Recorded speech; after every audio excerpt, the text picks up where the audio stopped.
की जो अविरल शिव महापुराण की कथा है, ये आत्मा और परमात्मा के मिलन का एक सेतु है।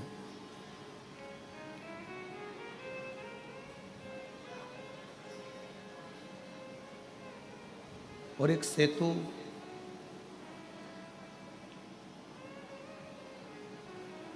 जैसे राम जी ने एक सेतु बनाया था, राम नाम लिखे पत्थर तैराए गए थे और वो पत्थर जब एकत्रित हुए तो सेतु तैयार हुआ।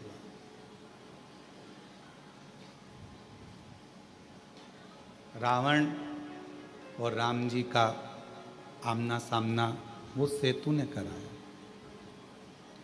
शिव भक्त का शंकर भगवान की शरणागति ग्रहण कराने के लिए और शिव को अपना बनाने के लिए ये एक सेतु का कार्य करता।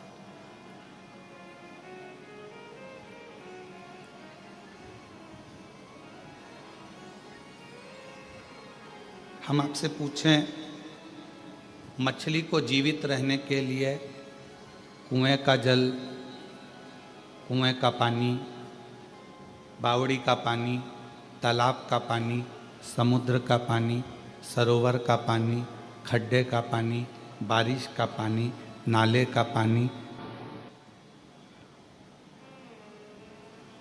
सरोवर का पानी या कुंड का पानी,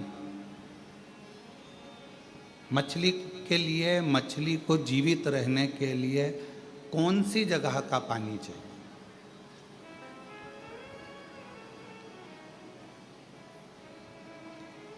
अगर कोई आपसे प्रश्न करे कि मछली के लिए कौन सा पानी चाहिए, कुएं का चाहिए कि बावड़ी का चाहिए कि तालाब का चाहिए कि सरोवर का चाहिए, समुद्र का चाहिए कि बारिश का चाहिए कि खड्डे का चाहिए, कहाँ का पानी चाहिए? तो आपका उत्तर रहेगा कि मछली के लिए कुआं, बावड़ी, तालाब या सरोवर जरूरी नहीं है, मछली के लिए पानी जरूरी है।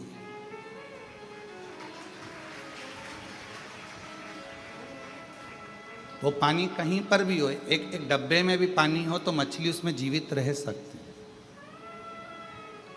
मछली के लिए ये जरूरी नहीं है कि कुआं होना जरूरी है, मछली के लिए बावड़ी होना जरूरी है, तालाब होना जरूरी है, समुद्र होना जरूरी, मछली के लिए पानी होना जरूरी है। अब जैसे मछली के लिए पानी का होना जरूरी है, उसी तरह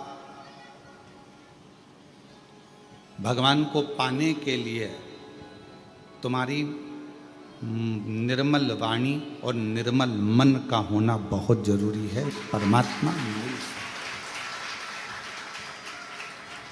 शरीर से तो हम भजन करें, शरीर से तो हम भगवान का नाम लें, शरीर से तो हम भगवान की भक्ति करें, पर शरीर से भजन करें और भगवान की भक्ति करते रहें और मन ही ना लगे तो कुआं है और कुएं में कुआं अच्छा है, बावड़ी अच्छी और उसमें पानी ना हो तो मछली क्या करेगी? मरेगी।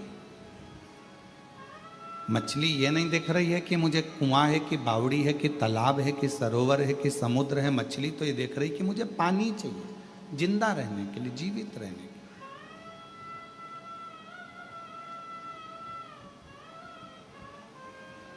उसी तरह परमात्मा ये नहीं देख रहा कि तुम्हारा शरीर कैसा, आप कैसे हो, यह परमात्मा को कोई मतलब नहीं। आप कितने सुंदर हो, आप कितने बोलते हो, कितना आप आभूषण धारण करते हो, कितना वस्त्र धारण करते हो, कितना भजन करते हो, कितना कमाते हो, यह भगवान को कोई मतलब नहीं।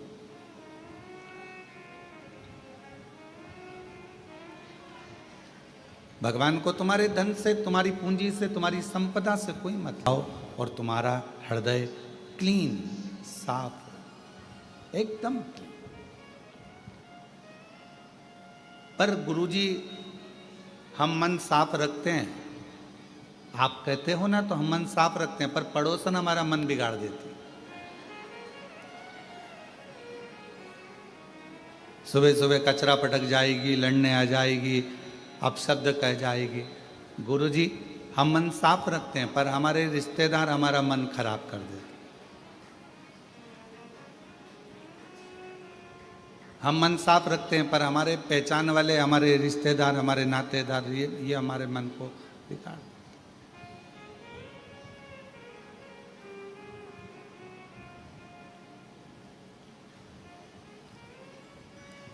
अब आप बताओ, हम मन को साफ रखने का प्रयास करते हैं पर मन बिगड़ जाता है और मन से फिर बददुआं निकलने लगती, गालियां निकलने लगती, अपशब्द निकलने लगता। बोलो सही है कि गलत है? और आप कहते हो कि मन साफ रखो, हम साफ रखते हैं पर वही तो खराब कर देते हैं।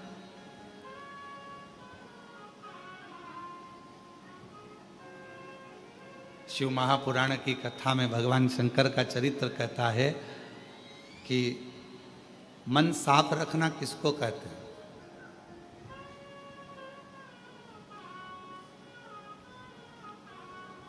मन क्लीन किसको कहते हैं? मन का साफ रहना किसको कहते हैं? तो कहा, कभी अपने मुख से अहंकार के शब्द ना निकले तो समझ लेना कि तुम्हारा मन साफ है। अभिमत्ता के शब्द, अहम के शब्द कभी ना निकले।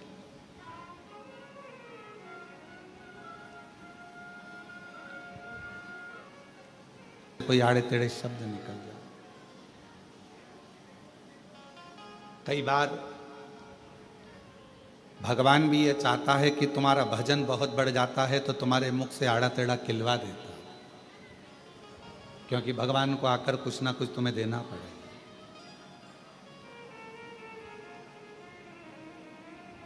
जिस दिन तुम्हारा व्रत हो,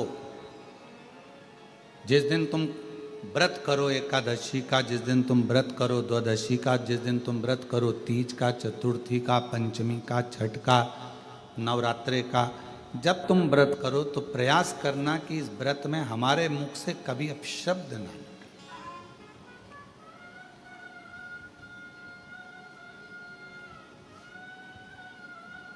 रावण ज्ञानी था, बहुत विद्वान था, बहुत अच्छी पट्टी भी थी भगवान शिव जी से उसकी, बहुत अच्छी बातचीत चलती थी उसकी। पर रावण जब ज्ञानी हो गया, बहुत ज्ञान रावण में आ गया, तो रावण ज्ञानी व्यक्ति का सबसे बड़ा एक खोट है। जो बहुत ज्ञानी हो जाता है, बहुत ज्ञानवान हो जाता है, उसमें एक अवगुण आ जाता है। बहुत विद्वान व्यक्ति जो हो जाता है, बहुत ज्ञानी हो जाता है, उसमें एक अवगुण आ जाता है।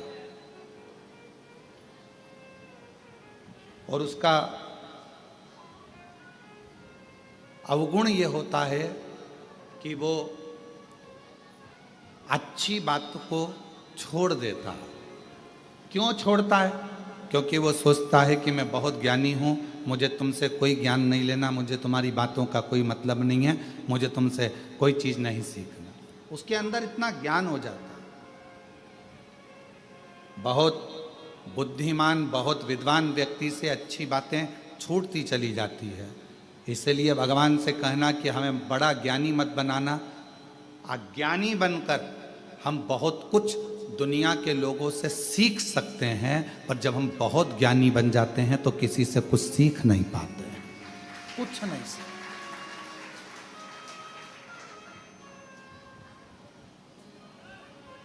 बहुत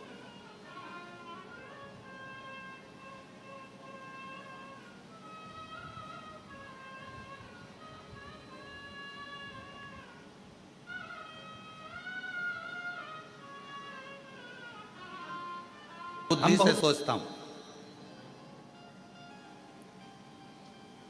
एक बार रावण ने ब्रह्मा जी से भी कह दिया था कि तुम्हारे मुख से ज्यादा मेरे मुख हैं। एक बार ब्रह्मा जी के सम्मुख में भगवान नारायण से रंकापति रावण ने कह दिया था कि मैं तुमसे प्रबल हूं, मेरे मुख ज्यादा हैं। सुनता नहीं था किसी की, किसी से कोई ज्ञान अर्जित नहीं करता था, स्वयं विद्वान रहता था। तो भगवान से प्रार्थना करो कि हमें इतना विद्वान मत बनाना कि हम दूसरे की बात सुनकर उसको धारण ही ना करें।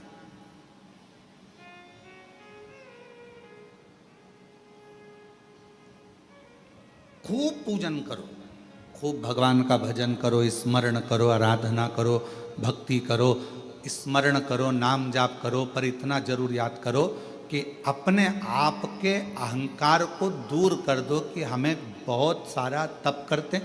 मैं नवरात्रे 1 गिलास दूध पर करती हूँ, मैं नवरात्रे 9 दिन लौंग खाकर करती हूँ, मैं नवरात्रे का व्रत चप्पल नहीं पहनती, मैं नवरात्रे के व्रत में मैं ये नहीं खाती, मैं नवरात्रे के व्रत में 1 लौंग पर 1 इलायची पर मैं पूरा व्रत कर लेती हूँ। मैं तुम्हारी बड़ाई हो गई कि नहीं साहब हमारी बहू तो 1 लौंग पर व्रत करती है और उसका व्रत इतना कठोर होता है, समझ लेना कि तुम्हारी विद्वत्ता तुम्हारे अंदर अभिमान उत्पन्न करेगी और अब तुम्हारा मन माँ जगत जननी की सेवा में नहीं लग पाएगा, स्मरण में नहीं लग पाएगा। भृंगी के साथ क्या हुआ?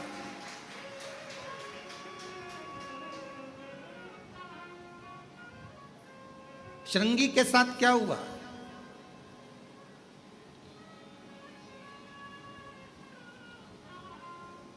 इतनी विद्वत्ता उन्होंने धारण कर ली कि मैं शिव को अलग कर दूंगा और पार्वती को अलग कर दूंगा। मैं शंकर भगवान का भजन करता हूं, मैं शिव का स्मरण करता हूं, मुझे पार्वती जी से कोई मतलब नहीं। भ्रम उत्पन्न कर लिया अपने अंदर विद्वत्ता का। और शिव जी समझा रहे हैं कि शिव और शक्ति अलग नहीं है, न हो जाते हैं सारे सब दे।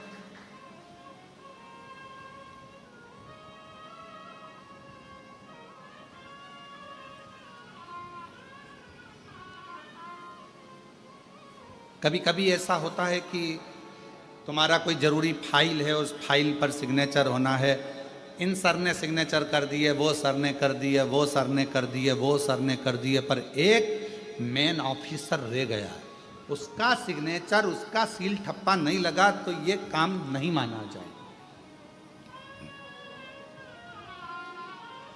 उसका सिग्नेचर होना जरूरी है, उसका सील ठप्पा लगना जरूरी है।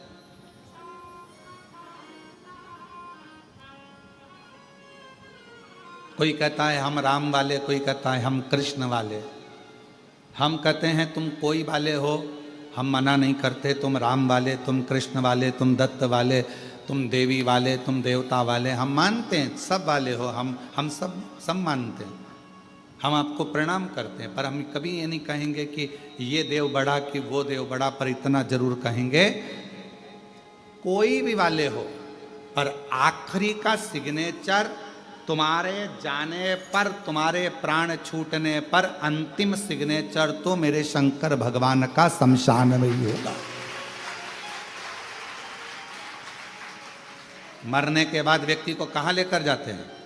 जो लोग बोलो बोलो, ये जो फाइल हमारा शरीर है ना, आखिरी सिग्नेचर के लिए, आखिरी साइन कराने के लिए तो शिव जी के पास जाए और अंतिम सिग्नेचर बाबा करेंगे। तुम राम कहो, तुम कृष्ण कहो, तुम देवी कहो, तुम दत्त कहो, तुम्हारा मन पड़े कुल देवता बोलो, तुम्हारा मन पड़े तो कुल देवी बोलो, पर मरने के बाद कोई तुमको दूसरी जगह नहीं ले जाएगा, ले जाएगा तो शमशान लेकर जाएगा और वहां शंकर भगवान सिग्नेचर कर कर फाइल आ देगा। अंतिम सिग्नेचर उसी के होना है। इसलिए निवेदन है, ऑफिसर से पहचान बना कर रखो, सिग्नेचर काम आएंगे।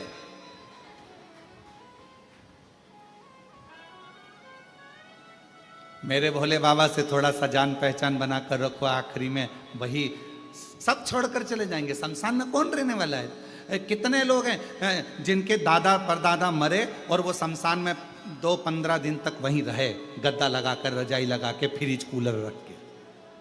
है कोई ऐसा संसार में? नहीं। कौन रहेगा, कौन आएगा?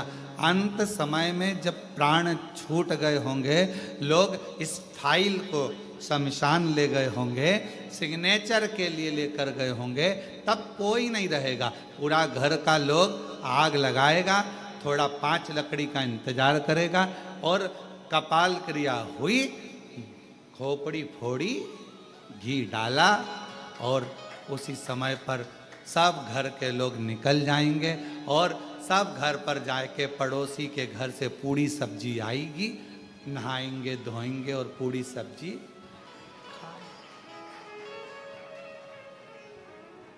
और सब बैठे रहेंगे। फिर साथ में बातचीत करेंगे। बहुत अच्छा था, बहुत अच्छा। एक गिलास पानी भी नहीं मांगा, मंग भी लेता तो तुम दे देते क्या? एक गिलास पानी, बहुत अच्छा। कौन आया? कौन किसका साथी संसार में? सब छोड़कर चले जाएंगे, तब आखिरी में फाइल किसके हाथ में? बोलो बोलो जम के जरा, महादेव के हाथ में। कोई नहीं रहेगा। आग लगाने वाले आग लगाकर चले गए, रात्रि को एकदम खाली, जो वहां रहता है वो ही पड़ा। मेरे पास आना था और इतने प्रपंच में पड़ा रहा।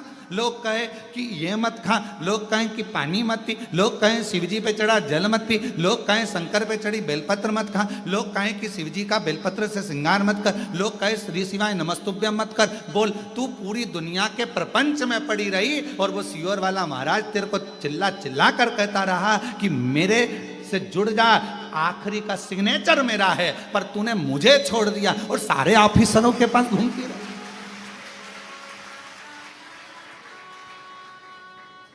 कौन काम आए? कौन काम? आखिरी सिग्नेचर तो मेरा था ना। चिल्ला चिल्ला कर बोला कि सिग्नेचर वाला सिग्नेचर करेगा, पहचान बना लो। कभी कभी सिग्नेचर काम आएंगे, पहचान बना लो। बहुत ध्यान रखो, बहुत ध्यान रखो, काम आएंगे सिग्नेचर, थोड़ा ध्यान रखो। कई बच्चे कहते हैं हमारा एग्जाम तो दूसरे कॉलेज में होगा, हमारा एग्जाम दूसरे स्कूल में होगा क्योंकि बोर्ड की परीक्षा है, तो फिर ये टीचर क्या काम आएंगे? अरे भाई कुछ नहीं काम आएंगे, पर प्रैक्टिकल के नंबर तो बढ़ा जाएंगे। प्रैक्टिकल का नंबर तो यही टीचर देगा ना, अपना ही स्कूल का देगा ना। प्रैक्टिकल का टीचर जो अपना टीचर होगा वही तो प्रैक्टिकल का नंबर देगा। आपका एब्सेंट और हाजिरी का नंबर भी वही देगा। इसलिए निवेदन है, तुम भले दूसरे स्कूल में जाकर एग्जाम दोगे, बोर्ड की एग्जाम है, दूसरे स्कूल में जाओगे, दूसरे स्कूल में परीक्षा देने जाओगे, पर याद रखना प्रैक्टिकल का भी अगर 5 नंबर ज्यादा आ गया तो नंबर ज्यादा आने पर प्रतिशत बढ़ जाएगा, परसेंटेज बढ़ जाएगा और तेरा रिजल्ट अच्छा होगा। जरूरत तो पड़ेगी ना अपने टीचर की। कौन आएगा उसमें? सिग्नेचर करने वाला वो महादेव। इसलिए शमशान मेरे शिव का स्थान, शंकर भगवान का निज घर, क्योंकि उनके ससुर ने कहा था, हे शिव मैं तुझे श्राप देता हूं कि तू शमशान में निवास करेगा। शंकर भगवान प्रसन्न हो गए, चलो अच्छा है, अपने को किसी के यहाँ नहीं जाना पड़ेगा, लोग अपने आ जाएंगे, बाद में आएंगे, पर आएंगे जरूर, आज नहीं तो कल आएंगे, पर आएंगे जरूर। और पैदल नहीं आएंगे तो बांध के लाएंगे, पर आएंगे जरूर। कैसे?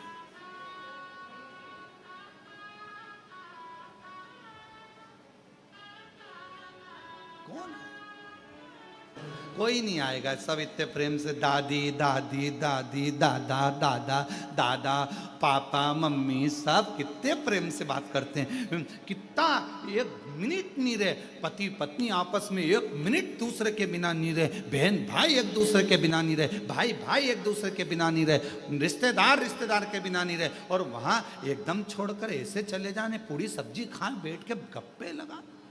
और आखिरी के 10-12 दिन निकले ने गुलाब जामुन ने दही बड़ा, कचौड़ी, इमरती सा।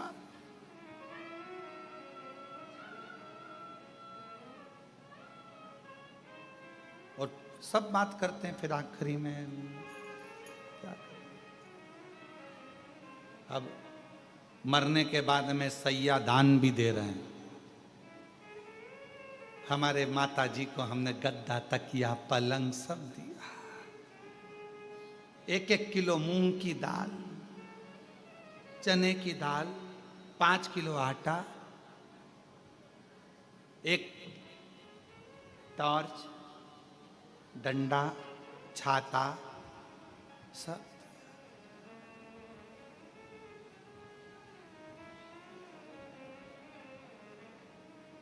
और पिंड देकर पिंड छुड़ा लिया, पिंड देकर पिंड छुड़ा लिया। कोई नहीं, कौन आए? सब छोड़कर चले जाएंगे, तब मेरा महाकाल बाबा, मेरा शिव, मेरा शंकर कभी आप लोग काशी गए हो? आप लोग कौन कौन गया है काशी? जरा हाथ उठाओ। सब गए हो? रख लो रख लो। मणिकर्णिका घाट गए हो? हम ये थोड़ी ना बोल रहे कि मुर्दे से बात करो। अरे परिवार वालों से बात करी कभी उनके? करना थी। थोड़ी देर बैठकर पूछना था, क्यों भैया कहाँ से आए हो? तो वो कहेंगे हम काशी के इस गांव से आए। अच्छा, यहाँ जला दोगे? हाँ। जलाकर फिर तुम चले जाओगे? हाँ। फिर इनको संभालेगा कौन? तो मुर्दा जलाने वाले जो भैया ये मुर्दा जलाकर चले जाओगे? हाँ। तो फिर इसको संभालेगा कौन? तो कहा इसको संभालेगा देवाधिदेव महादेव विश्वनाथ, भगवान विश्वनाथ संभालेगा। आप चले जाओगे? हाँ। कोई नहीं रहेगा? नहीं। लगा दी आग, चले। कौन संभालेगा? अब जब मरने के बाद उसको संभालना है, जीते जी उसको संभालना है, तो फिर काहे का माथा पच्ची करना? आखिरी सिग्नेचर तो उसी के होना है ना, तो क्यों ना उसी से अच्छी पहचान बना ले। एक लोटा जल चढ़ा चढ़ा कर पड़ोसन को रोज चाय पिला पिला कर, रोज चाय पिला पिला कर जब पड़ोसन अपने घर की बात पूरी तुम्हें बता जाती है, तो एक लोटा जल चढ़ा चढ़ा कर अपने घर की बात आप महादेव को क्यों नहीं बता देते कि ये परेशान? पड़ोसन चाय पीती है, रोज पीती है, आकर निर्णय भी देती है। क्या हो गया? क्यों रो रही है? क्या हो गया? ऐसी बात है। फिर वो निर्णय देगी, ऐसा कर, तू फालतू की बात मत करा कर, चिंता छोड़ दे, टेंशन छोड़ दे। मैं समझाऊंगी तेरी बहू को, मैं तेरे बेटे को समझाऊं, मैं तेरी सास को समझाऊं, मैं ऐसा करूंगी, मैं वैसा करूंगी, मैं ये करूंगा, मैं तेरी देवरानी को, मैं तेरी जेठानी को समझाऊंगी। वो समझाती है। पड़ोसन चाय तो पीती है पर समझा कर भी जाती है, थोड़ा उसको कूल कर जाती है। क्यों चिंता होती? बस कहीं कहीं की ऐसी होती है जो अच्छा नहीं देख पाए तो बात दूसरी। देखो मम्मी को ना जाने क्या हो गया, कुछ हुआ क्या? सामने से बस कपास की गाड़ी गई थी और मम्मी चक्कर खा के नीचे गिर गई। इतने में पड़ोसन ने कहा तो चिंता मत कर, तेरी सास को मैं अच्छे से जानती हूँ, अभी उड़ जाएगी। डॉक्टर मत बुला। डॉक्टर नहीं बुला? मत बुला, बिल्कुल मत बुला, मैं उठा के मानूंगी, अब भी उठती है। उसने कहा क्या करोगी? पड़ोसन से। क्यों? ए लीला सही में जली? लीला बोली हाँ। अब लीला क्या बोले, क्योंकि इसको तो जीवित करना था। कहीं कहीं की हो सकती है कि टेंशन में गिर जाए, पड़ जाए। कई लोग ऐसे हैं, आपका बंगला बन रहा है, उनको टेंशन बढ़ रही, आपके यहाँ गाड़ी आ रही है, उनको टेंशन बढ़ रही, आपका व्यापार बढ़ रहा है, उनको टेंशन बढ़ रही, आपकी एक दुकान की 4 दुकान हो गई, उसको टेंशन हो रही। ऐसे संसार में ना जाने कितने लोग पड़े हुए हैं, आपको बढ़ता हुआ देखते हैं और वो चक्कर खाकर गिरना प्रारंभ कर देते हैं। इतना कैसे आ रहा है? इतने भक्त कैसे आ गए? बाबा के धाम इतने कैसे पहुंच गए? बाबा का इतना गुणगान कैसे हो गया? शिव जी का इतना नाम कैसे हो गया? भगवान का भंडारा कौन चला रहा है? रखते रखते रखते रखते रखते व्यक्ति एकदम दुर्बल हो जाता है और अंत में अपने प्राणों को त्याग देता है।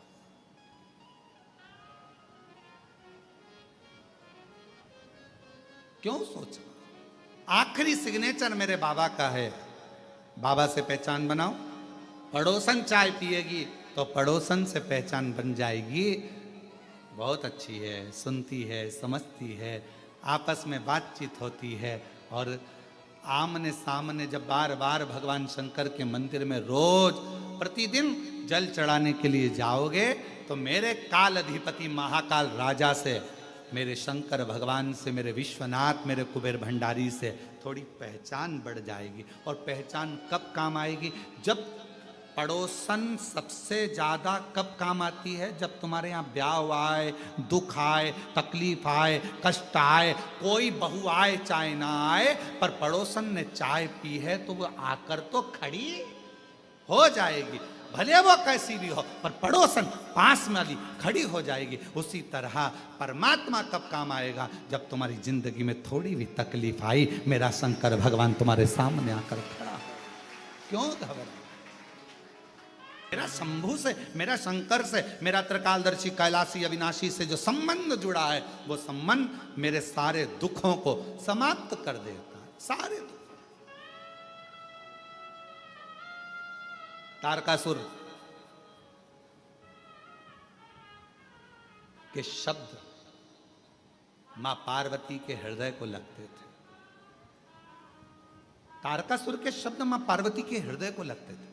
तारकासुर कहता था शिव जी की शादी करे बिना मैं मरने वाला नहीं।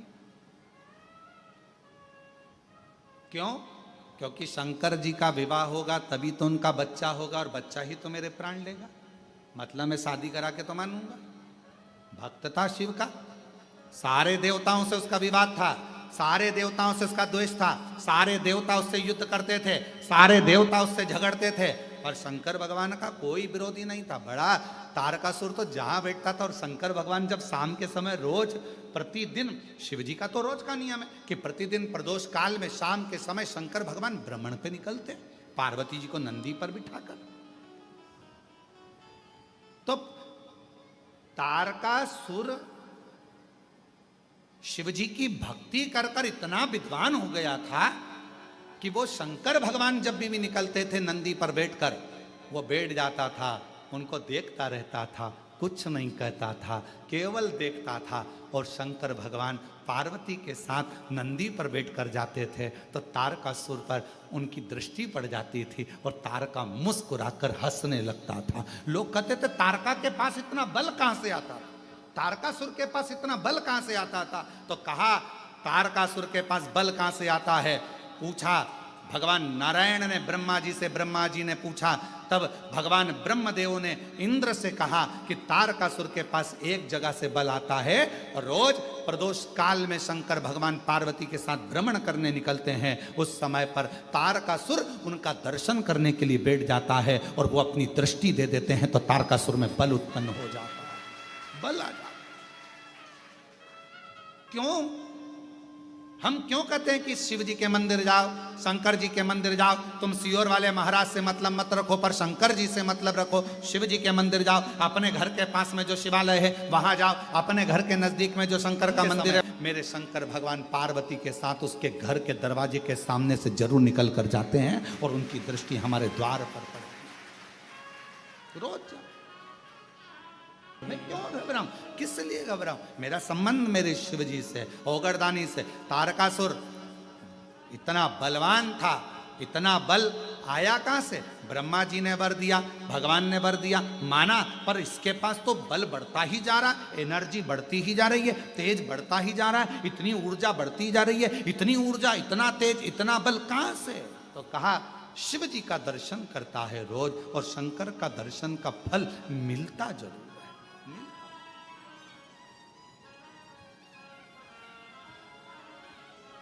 क्यों ना मिले?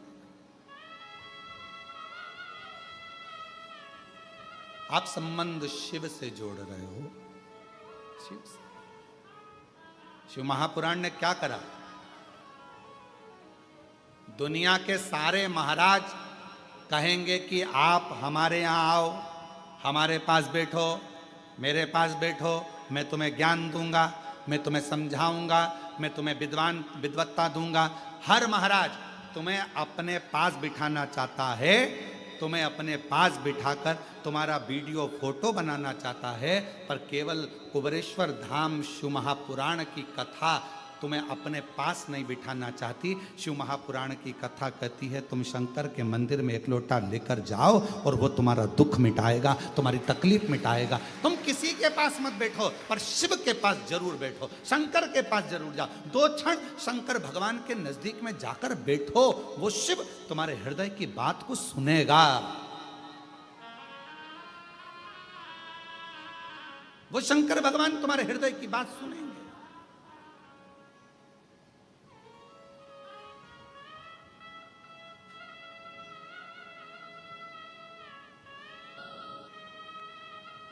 भगवान शिव से संबंध। कई लोग कहते हैं गुरुजी उसने हमारा घर रख लिया, कोई कहता है गुरुजी उसने मेरी जमीन रख ली, कोई कहता है गुरुजी हमने पैसा दिया था उसके बाद भी वो हमारी जमीन नाम नहीं करा रहा, गुरुजी उसने हमारा पैसा खा लिया, गुरुजी उसने हमारी जमीन पर कब्जा कर लिया, गुरुजी उसने हमारी जायदाद रख ली, गुरुजी उसने ऐसा कर लिया। हमारा निवेदन, जो जमीन पर कब्जा कर कर बैठ जाते हैं ना, जब उनका अंतिम क्षण हो और वो मरे तो उनके अंतिम संस्कार में जरूर जाया करो। क्यों?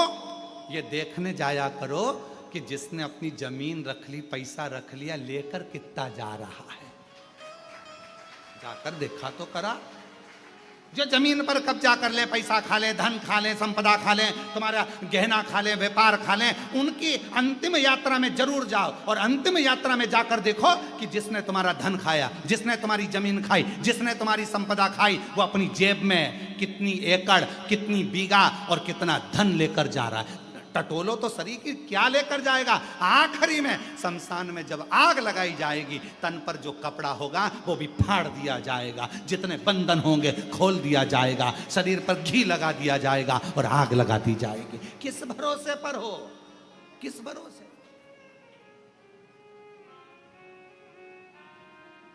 एक बार ये हमारा ये खा गया, उसके अंतिम समय में जरूर जाना, जब वो प्राण छूटे अंतिम संस्कार में जरूर जाओ। क्या लेकर गया? मुट्ठी बांधे आया जग में हाथ पसारे, सब यहीं का यहीं, धरा का धरा पे, धरा की धरा रह गया। और आखिरी में इतना बड़ा फोटो और उसमें भी प्लास्टिक के फूल की माला, और वो दीवार पे टंग गई और कसते रहे, आड़ा टेढ़ा बोलते रहे, दिन रात बैठकर केवल 24 घंटे बुराइयां ढूंढते रहे और बुराइयां निकाल निकाल कर डालते रहे, छापते रहे, बस यही करते रहे। और आखिरी में क्या हाथ लगा, जब प्राण गए कोई साथ ना आया। अगर शिव को एक लोटा जल चढ़ा लेते तो मेरा शंकर भगवान सिग्नेचर कर कर भेज देता कि ये कौन आया, बनाएंगे, बहुत बहुत आएंगे।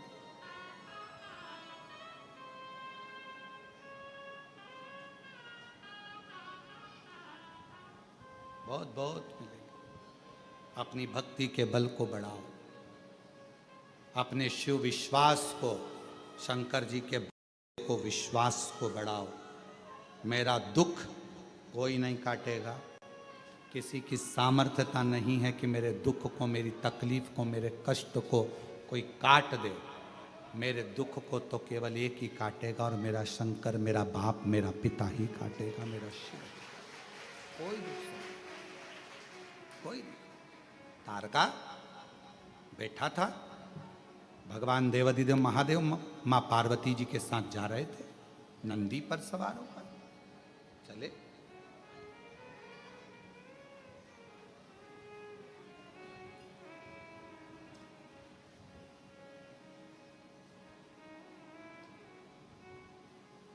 शिव नंदी पर सवार, माँ जगत जननी उनके साथ चल रहे थे। आज तारका बैठा हुआ था, शिव जी की ओर देख रहा था, बड़ा मुस्कुरा रहा था। हमेशा तारका जब शंकर भगवान निकल जाते थे तब हंसता था, पर आज तारका शिव जी के सामने हंस रहा था, मुस्कुरा रहा था।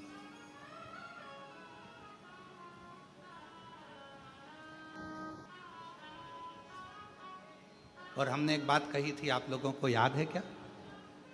किसी किसी को याद हो तो हाथ जरूर उठाना उस बात को सुनकर। हमने एक बात कही थी कि कुछ ना कर सको, तुम्हारी जिंदगी में कितना भी दुख हो, कितनी भी तकलीफ हो, एक काम करना, अगर मंदिर के अंदर भी ना जा सको तो शंकर जी के मंदिर के सामने से हंसकर निकल जाना। बोला था कि नहीं बोला था? हंसकर निकल जाना। क्यों? तुम हंसकर निकले तो चिंता, टेंशन शंकर भगवान को हो जाता है। इतना दुख होने के बाद भी इतनी मुस्कुरा क्यों रही है, क्यों हंस रहा है? तारकस हमेशा शिव जी के निकलने के बाद हंसता था, मुस्कुराता था। आज तारका, शिव जी निकल कर जा रहे हैं और तारका मुस्कुरा रहा। तो शंकर भगवान देखते से ही नंदी से बोले, रुक, थांबा, रुक, रुक, अरे रुक।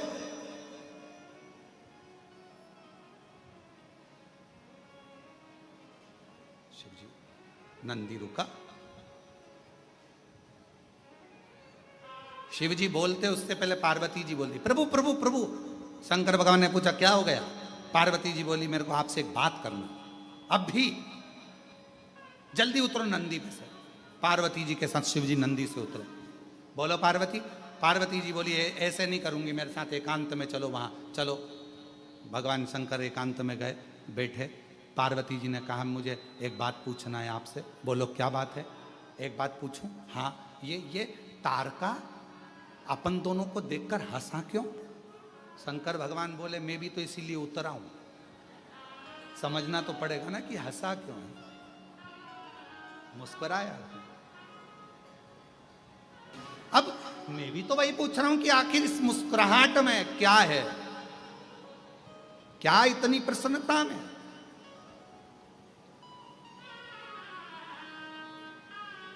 कभी कभी बच्चा बहुत हंसता है ना, तो माँ बाप भी सोचते हैं कि इतना हंस रहा है, बाद में रोएगा, क्यों हंस रहा है?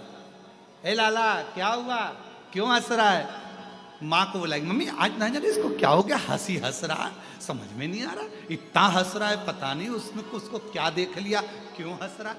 अब बच्चे को कोई टेंशन नहीं, टेंशन किसको? मम्मी और पापा को। आज समझ में नहीं आ रहा क्यों हंस रहा है, दादी को टेंशन क्यों हंस रहा, आखिर बात क्या, हंस क्यों रहा। अब चिंता किसको? शंकर और पार्वती को। पार्वती जी शिव जी से पूछ रही क्यों हंसा, और शंकर जी पार्वती से पूछ रहे क्यों हंसा, तुम बताओ। इतने में दोनों तारका के पास पहुंच गए। अभी तक नहीं गए थे, एक बार भी नहीं गए, आज पहली बार तारका के सामने शंकर और पार्वती पहुंच गए। पार्वती जी ने तारकासुर से पूछा, ए तारका क्यों हंस रहे हो?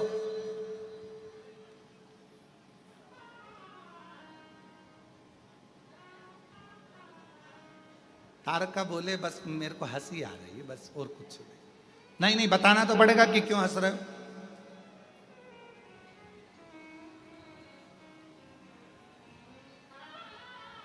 तारका बोले एक तुम्हारे आगे बैठी है नंदी पर चलने के लिए, और एक तुम्हारे सिर पे बैठी है गंगा। भोलेनाथ दोनों को कैसे साध रहे हो, कैसे साध रहे? मुझे हंसी आई। बाबा मेरे हंसने का केवल एक कारण है, एक बाबा गंगा जी से तुम्हारे फेरे भी नहीं हुए, सात भावर भी नहीं हुई, तो भी गंगा को तुमने वर दे दिया कि तेरा जल जिसके मुख में जाएगा उसे बैकुंठ धाम मिल जाएगा। तुमने गंगा को वर दे दिया, फेरे भी नहीं हुए, गंगा के साथ तुम्हारी भावर भी नहीं हुई, तो भी गंगा को वर दे दिया आपने। बड़ी कृपा करिए आप, बड़ी करुणा। बाबा तारकासुर कह रहा है ऐसी करुणा मुझ पर भी हो जाए, भले मैं असुर हूं, राक्षस हूं, माना कि मैं असुर हूं, पर इतना वर दो बाबा, इतनी कृपा करो बाबा कि बस शीघ्र आपका पुत्र आए और मेरे प्राणों को हर ले और मैं आप में ही समा जाऊं, ये ज्योति तुझ में ही मिल जाए। कुछ सबका कल्याण करा है बाबा, मेरा भी तो करो, मेरा भी करो।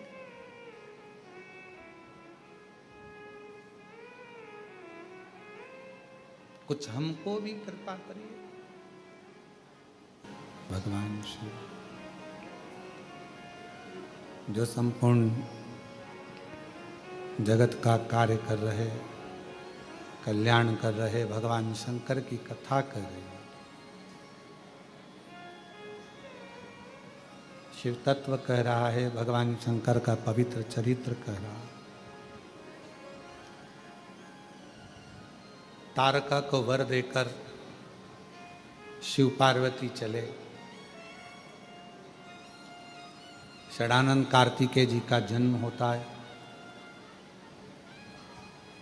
शिव जी के तेज पुंज से गंगा जी को वो तेज पुंज दिया, और गंगा जी की 6 धार से शंकर भगवान के 6 पुत्र जन्म लिए। 6 पुत्र अलग अलग रोते तो गंगा मैया ने वो 6 पुत्र कृतिकाओं को दे दिए। कृतिकाओं ने उन पुत्रों का पालन करा तो 6 को 1 कर दिया, मुख 6 रह गए, शरीर 1 हो गया। कृतिकाओं ने 1 करा इसलिए उनका नाम। किसी भी छठ के दिन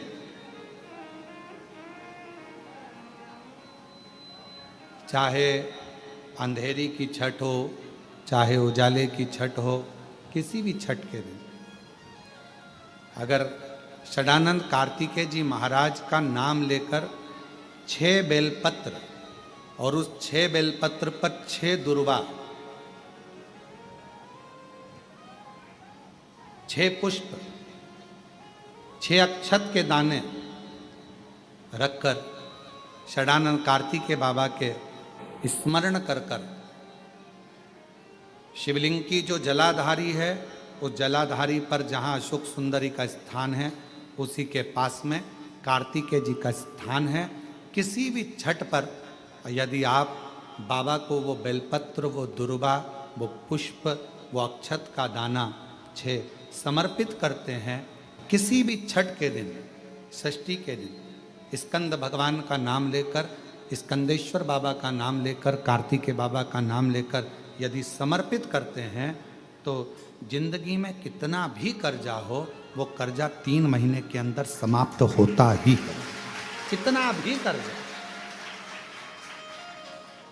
साथ में आपका परिश्रम, साथ में आपकी मेहनत और आपकी दृढ़ता। क्या होता है, लोग सोचते हैं कि हमने शंकर जी को बेलपत्र समर्पित कर दी तो कर्जा चूकेगा, पर साथ में मेहनत भी करना। अगर आप मानते हैं कि पूरी कथा का इसमें कई दुनिया के कई लोग हैं, हमारी कथाओं को आधा काटते हैं, आधा भेज देते हैं। गुरुजी ने कहा कि बेलपत्र पर शेर लगाकर चढ़ाओ, पर गुरुजी ने साथ में कहा कि रात दिन एक करो, पढ़ाई पूरी करो, आधी बात काट देते, आधी बात दिखा देते, पर उसका हमको कोई फर्क नहीं पड़ता है। आग लगे बस्ती में अपन रहो, उसका हमको कोई फर्क नहीं पड़ता, क्योंकि दुनिया का काम है गलत चीजें जनमानस में देना, जिससे बदनामी हो, अपशब्द बोले जाए, ताने दिए जाए, गालियां दी जाए। ये दुनिया की रीति है। बहुत आते हैं दिन भर में, कहीं कोई दबाव देने के लिए आता है, हम तुम्हारी बदनामी करेंगे, हमको 1 करोड़ दो, हम ये छब्बा देंगे, हम वहाँ से आएंगे, हम ऐसा कर जाएंगे, हम वैसा कर जाएंगे। बहुत आते, दिन भर का काम है इनका, रोज का यही काम है, हमें ये करो, हमको वो करो। स्कंदेश्वर का नाम लेकर भगवान शंकर के जलाधारी पर समर्पित करो, शिव जी से प्रार्थना करो और अपनी मेहनत को 4 चांद लगाओ, कर्जा चूकेगा जरूर, समाप्त जरूर। कर्जा का मतलब ये नहीं है कि आप कर्जा करे हो तो मेरे से बन नहीं रहा, मेरे प्राण छूट जाए तो अच्छा, मैं तो मर जाऊं, मैं टेंशन में हूं, मैं डिप्रेशन में हूं, बहुत परेशान हो गया, ऐसा हो गया। ना ना, दुख आता है, जब सुख आया, सुख चले गया, तो दुख आएगा तो दुख भी जाएगा, दुख भी समाप्त होगा, उसमें क्या विचार कर। ऐसा तो नहीं है कि दुख समाप्त नहीं होगा, दुख नहीं जाएगा। सुख आया है, जब हमारे अच्छे दिन अगर समाप्त हुए हैं तो दुख भी समाप्त जरूर होगा, फिर वापस सुख आएगा। थोड़ा हिम्मत, थोड़ा धैर्य, थोड़ा हृदय पर भाव एकाग्रित करो कि नहीं नहीं, मेरा शंभु, मेरा शंकर, मेरा त्रिकालदर्शी, मेरा कैलाशी, मेरा अविनाशी, मेरा शिव मेरा दुख काट। अब व्यक्ति क्या करता है कि जब दुख आता है ना तो बहुत घबरा सा जाता, बहुत घबराता, बहुत टेंशन हो जाती। एक पत्र में एक बहन ने लिखा, कितनी सुंदर बात लिखी, देखो। मेरा नाम प्रतिभा सक्सेना है, हम कायस्थ समाज से बांस बरेली उत्तर प्रदेश से आई हूँ। 1 लोटा जल का मैं क्या बखान करूं गुरुदेव। जनवरी 2024 में मेरे पति की तबीयत बिगड़ने लगी, डॉक्टरों को दिखाया, जांच में पता चला कि मेरे पति का लीवर पूरी तरह से डैमेज हो गया है और पूरा सड़ चुका है, गल गया है। दिल्ली, लखनऊ, बरेली 40 से अधिक डॉक्टरों को दिखाया, सभी ने कह दिया इनको घर ले जाओ, ये केवल 8 से 10 दिन के मेहमान हैं, इनको घर ले जाओ, ये केवल 8 से 10 दिन रहेंगे। गुरुदेव, तब मेरी बड़ी बहन श्रीमती संतोष सक्सेना हमें सीहोर बाबा के धाम कुबेरेश्वर धाम लेकर आ गई। रुद्राक्ष दिलवाया, कहा इसका जल रोज पिलाओ। मैं रोज 1 लोटा जल मंदिर पर चढ़ा जाती और उसको लेकर आकर अपने पति को पिला देती। गुरुदेव, फरवरी, मार्च, अप्रैल 3 महीने हम बाबा का रुद्राक्ष का जल देते रहे। डॉक्टर ने तो कह दिया था कि 8 से 10 दिन में चले जाएगा, पूरा लीवर सड़ चुका है, इसको घर ले जाओ, कोई इलाज नहीं। हम उसको घर ले आए, पर 3 महीने, क्योंकि कहते हैं कि कुबेरेश्वर धाम आने वाले की झोली बाबा 3 महीने में भर देता है। हमने भी फरवरी, मार्च, अप्रैल 3 महीने रुद्राक्ष का जल दिया, बाबा के भरोसे चले। और आज जिन डॉक्टर ने कहा था कि लीवर पूरा डैमेज हो चुका है, हम फिर 3 महीने के बाद उनके पास जांच कराने को चले गए, तो डॉक्टर ने जांच कर पता कर बताया कि इनके लीवर काम करना प्रारंभ कर दिया है, अब पूर्ण तरह से ठीक हो गया है। गुरुदेव, हम बाबा को धन्यवाद देने आए हैं। आज डॉक्टर भी हैरान है कि ये कैसे हो सकता है, इतना सड़ा हुआ लीवर, गल चुका, सड़ चुका, वो काम कैसे करेगा। ये डॉक्टर आश्चर्य करते हैं दिल्ली के। हम क्या कहें। विधवा हूं, काला पीपल में रहती हूं। गुरुदेव, 2020 में लड़की की शादी खंडवा कर दी। लड़की बोली, मम्मी आपके पास में कुछ भी नहीं है, रोज थोड़ा सा गेहूं लाती हो कहीं से, रोटी बनाकर खा लेती हो। मेरी सास सीहोर वाले पंडित जी मिश्रा जी को सुनती है, सीहोर तो काला पीपल के पास है माँ, तू जाया कर। गुरुदेव, मेरी बेटी ने कहा तो मैं आपको जानती नहीं थी गुरुदेव, तब मैं पहली बार मोबाइल पर देखकर कुबेरेश्वर धाम आई और बाबा का जल चढ़ाया। गुरुदेव, मेरे 5 किलो गेहूं लाने के लिए भी धन नहीं था कि 5 किलो गेहूं में लेकर आ सकूं, मेरी सामर्थ्यता नहीं। पर जब से मेरे बाबा के धाम पर आती हूँ, आज मैं 5 कुंटल गेहूं की रोटियां बनाकर दूसरे को खिलाने की सामर्थ्यता रखती हूँ। गुरुदेव, आज मैं 5 कुंटल आटा का भी लाकर लोगों को भोजन कराने की सामर्थ्यता रखती हूँ। गुरुदेव, 10 साल से मुझे खांसी की बीमारी थी, कुछ था तो सरी नहीं तो इलाज करवा नहीं सकती थी, तो 10 साल से खांसी ही खांसी चलती थी। डॉक्टर ने तो बहुत कुछ कह दिया था, पर बाबा के धाम पर आकर झाड़ू लगा देती, उसी की मिट्टी को अपने गले पर लगा लेती, और आज बाबा की कृपा से खांसी की बीमारी मेरी पूर्ण ठीक हुई।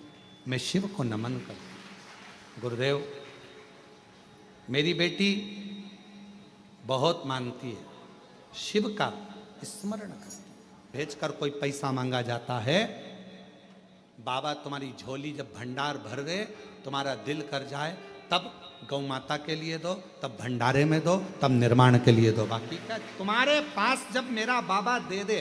और हम तो सबसे कहते हैं, तुम बीमार हो, तुम्हारे शरीर में रोग है, कष्ट है, आप बाबा के दरवाजे पर मत आओ, आप अपने घर में रहो, तुम्हारे घर के किसी व्यक्ति को भेजकर रुद्राक्ष मंगवा लो।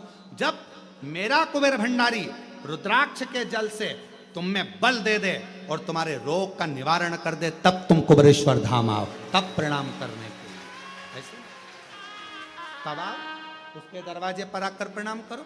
जल शिव जी को चढ़ाकर तांबे के कलश में गलाकर शंकर को चढ़ाओ, वो जल दो आचमन करने, और जब वो ठीक हो तब लेकर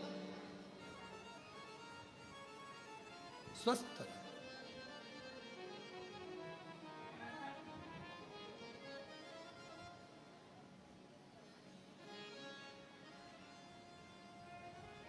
शिव के आश्रित होकर चलो, भगवान के आश्रित।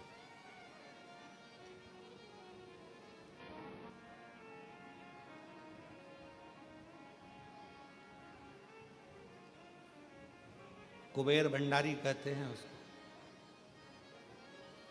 अंदर रहता है शांत आनंदमय चित्त, उसका प्रतिबिंब स्वरूप कंकर शंकर की शिला रखी रहती है।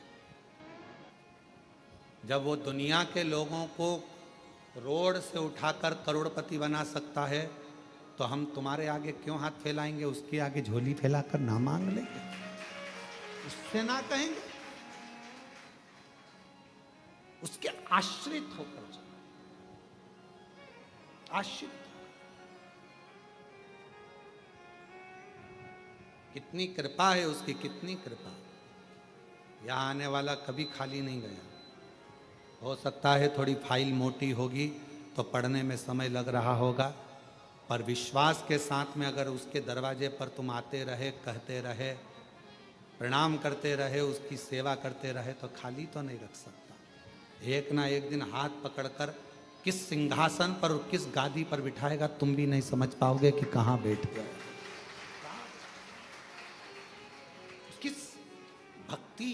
एक पत्र है, अच्छा है, देखिए। राजू कुमावत, गांव भालोट, जिला मंदसौर की, मध्य प्रदेश की रहने वाली हूँ। एक लोटा, कहीं बैठे हो तो आ सकती हैं पीछे से। एक लोटा जल का मैं क्या वर्णन करूं।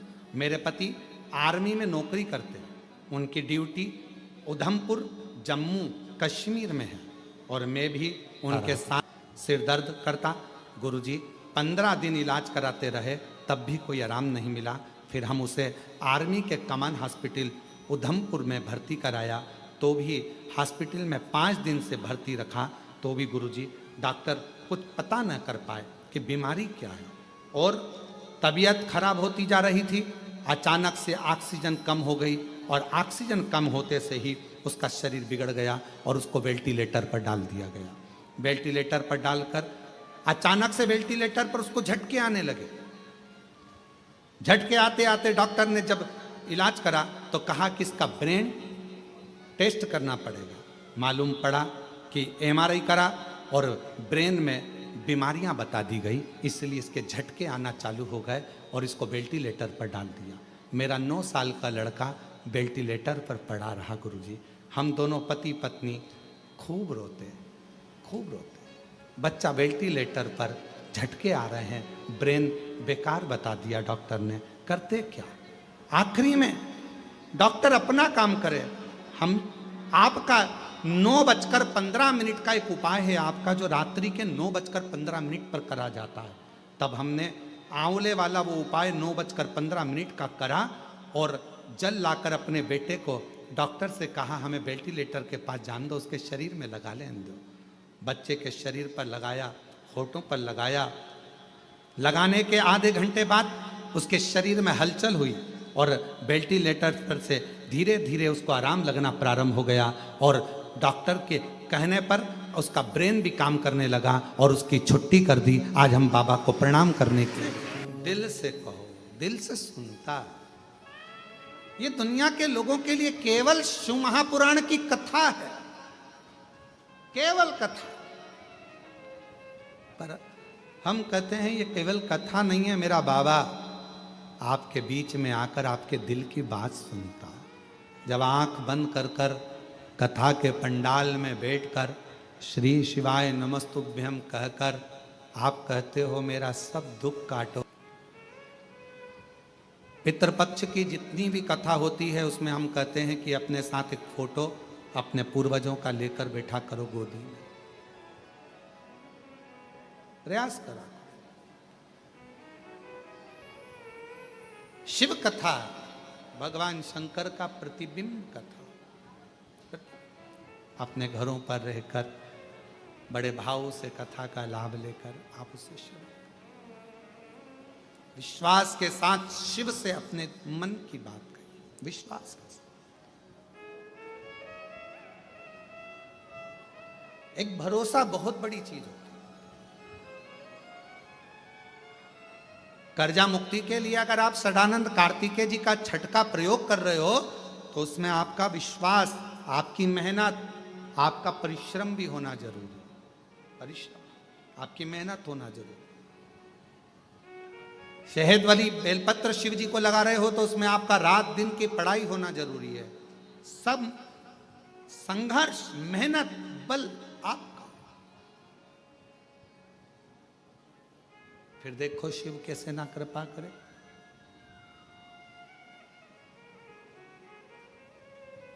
बचपन और जवानी के बीच में एक मोड़ आता है, जवानी और अधेड़ी के बीच में एक मोड़ आता है, अधेड़ी और बुढ़ापे के बीच में एक मोड़ आता है।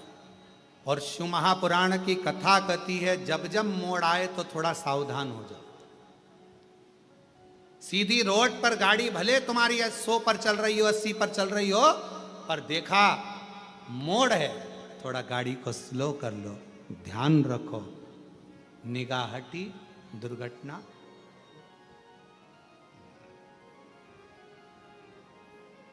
गाड़ी कहां पर लूटती है? सीधी सीधी रोड है तो गाड़ी कभी नहीं लूटी जाएगी। लूटने वाला गाड़ी को कहां लूटता है? थोड़ा मोड़ आता है, गाड़ी स्लो होती है, मोड़ पर गाड़ी को लूटा जाता है, घाटी पर गाड़ी को लूटा जाता है। इसलिए लूटने वाले वहां वहां खड़े होते हैं, सीधी रोड पर नहीं खड़े होते, मोड़ पर।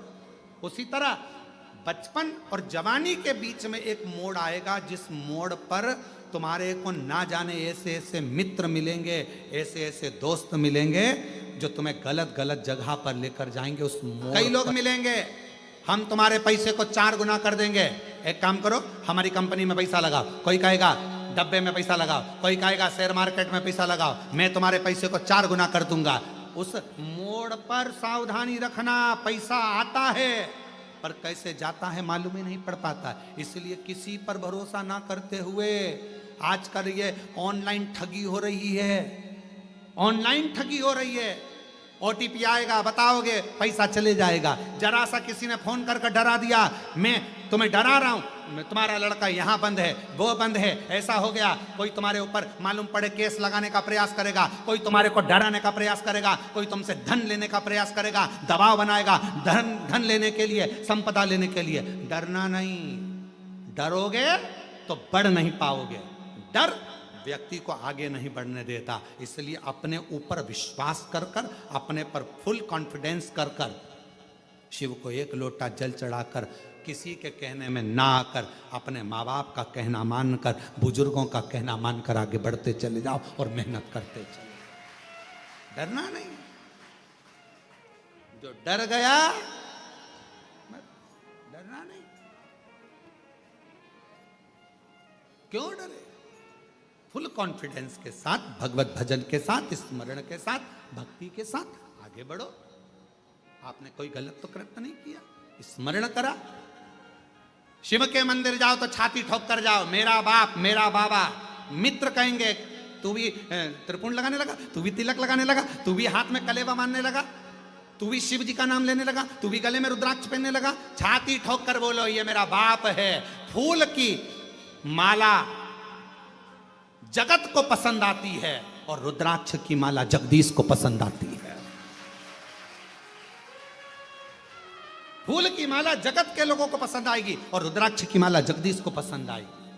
भगवान नारायण क्यों प्रसन्न रहते हैं? भगवान नारायण देते हैं कि बैकुंठ में जो आ रहा है ना, उसके गले में रुद्राक्ष की माला थी, नीचे मृत्यु लोक में रहा, उसके गले में लाल धागे में रुद्राक्ष पड़ा रहा, रुद्राक्ष पहनता रहा, शंकर को अपने गले में धारण करता रहा। शिव नहीं थे पर शंकर का रुद्राक्ष, शिव का प्रतिबिंब एक रुद्राक्ष उसके गले में था। नारायण प्रसन्न होते हैं। फूल की माला देखकर जगत प्रसन्न होगा, पर रुद्राक्ष की माला देखकर तो मेरा जगदीश प्रसन्न होता है, शिव प्रसन्न होते हैं, नारायण प्रसन्न होते हैं। ये रुद्राक्ष की माला। डरना नहीं, भय नहीं खाना।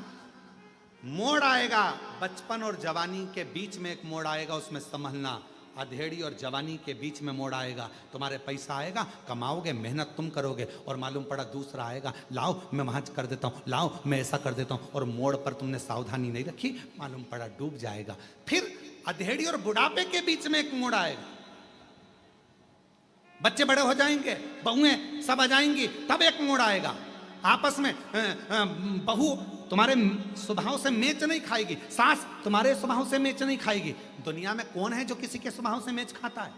5 उंगली अपने हाथ की मेच नहीं खाती, अपने हाथ की उंगली मेच नहीं खाती, घर में सगे भाई मेच नहीं खा पाते, तो फिर सास बहू का मेच कैसे खाएगा? पर हमारी सास, हमारी बहू, हमको मैच कर कर चलना है, सावधानी से चलना है। मोड़ आया है, थोड़ा विवाद बढ़ेगा, क्लेश बढ़ेगा, पर उस मोड़ पर सावधानी रखना, क्लेश ना करते हुए थोड़ा अपनी बुद्धि से निकालते जाना और आगे बढ़ते चले जाना। ये वो मोड़ हैं जहां हम बर्बाद हो सकते हैं। तो अपने आप को संभालो, अपने आप को। कोई कहे ना ना ना, छाती ठोक कर कहो, क्यों मंदिर जाते हो? हाँ जाते। शंकर जी के मंदिर जाते हो? हाँ। श्री शिवाय नमस्तुभ्यम कहते हो? क्या सियोर वालों के चेले? नहीं, भले चेले नहीं है, पर शंकर का नाम लेने में पीछे नहीं हटते। श्री शिवाय नमस्तुभ्यम हम क्यों ना बोले? श्री शिवाय नमस्तुभ्यम। कई लोग कहे मंत्री नहीं है, मत होने दे, तू शिवपुराण पढ़ ले। हमने तेरे से पूछा क्या, हम क्या बोलेंगे? मेरे माँ बाप ने मुझे जन्म दिया, तूने तो नहीं दिया। मेरे माँ बाप ने मेरी परवरिश करी, तूने तो नहीं करी। मेरी पढ़ाई का खर्चा मेरे माँ बाप उठाते, तू तो नहीं उठा रहा। मेरा खाना पीना मेरा पति और मेरे माँ बाप करते हैं, तू तो नहीं देता। तो फिर मैं तुझसे क्यों पूछूं कि मैं श्री शिवाय नमस्तुभ्यम जपूं कि नहीं जपूं? मेरी मर्जी, मेरा मन, मेरा मन। मेरा घर तू चला रहा है क्या? मुझे तू पढ़ा रहा है क्या? मेरे घर का खर्चा तू उठा रहा है क्या? मेरा कपड़ा तू दिला रहा है क्या? मेरे हाथ की घड़ी तू दिला रहा है क्या? तू मेरा खर्चा उठाना चालू कर। एप्पल का मोबाइल दिला, हैंडसेट दिला, मैं श्री शिवाय नमस्तुभ्यम नहीं बोलूंगा, तेरा नाम बोलने लगूंगा। उसमें कोई सी दिक्कत वाली बात है? मेरे घर का खर्चा तू उठा ले। जब मेरे घर का खर्चा मेरा महाकाल उठा रहा है तो श्री शिवाय नमस्तुभ्यम बोलूंगा। कर ले जो बने। मेरा मन, मेरा शिव, तू तो खर्चा नहीं उठा रहा, मेरे माँ बाप ने उठाया। मेरे पढ़ाई का खर्चा, मेरी मम्मी मुझे गोदी में लेके बैठी रही, मुझे टीका लगा, इंजेक्शन, मेरी माँ रात भर नहीं सोई, मेरे पापा नहीं सोए। मेरा खर्चा मेरे माँ बाप उठाएं, पढ़ाई का खर्चा माँ बाप उठाएं। और सुनूं तेरी कि ये मत बोलो, वो मत बोलो, ऐसे पानी मत पियो, वैसे पानी मत पियो, मंदिर मत जाओ, बेलपत्र मत खाओ, ये मत करो, वो मत करो। सत्ता से बहनों, मेरा रुद्राक्ष, मेरा शिव मेरे करीब में शंकर। माता पिता कितना बल देते हैं। आपने थॉमस की कथा सुनी है?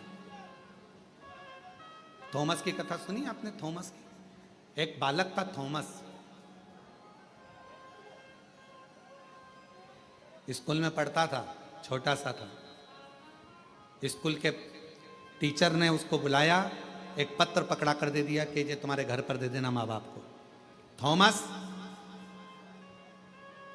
पत्र लेकर अपने घर चले गया, मम्मी को कहा, माँ ये पत्र टीचर ने दिया। टीचर, माँ ने कहा, ला मुझे दे पत्र। पत्र को माँ ने पढ़ा, अपने बच्चे को गले लगाया। गले लगाकर माँ बोली, बेटा थॉमस। हाँ माँ। जी माँ। माँ पत्र में टीचर ने क्या लिखा है? माँ बोली, बेटा टीचर ने लिख के दिया है, तुम्हारा बच्चा पढ़ने में बहुत होशियार है, बहुत विद्वान है। कोई बड़ा स्कूल देखो, अच्छा स्कूल देखो, उसमें इस बच्चे का एडमिशन कराओ और इस बच्चे को पढ़ाओ। हमारा स्कूल इतने विद्वान बच्चे के लिए नहीं हो सकता। ठीक है। बच्चे को माँ ने खुद घर में पढ़ाया, खुद पढ़ाया। स्कूल बच्चे को माँ ने घर में पढ़ाया। बच्चा इतना विद्वान हो गया, इतना विद्वान हो गया, इतना विद्वान हो गया, जिस थॉमस ने तुम्हारे घर में जो बल्ब लगता है ना, उस बल्ब का आविष्कार कर लिया। तुम्हारे घर में लाइट का जो बल्ब लगता है, उसका आविष्कार थॉमस ने करा। थॉमस ने इतनी विद्वत्ता रखी कि उस बल्ब का आविष्कार थॉमस ने कर लिया। थॉमस की मां बूढ़ी होकर मर गई।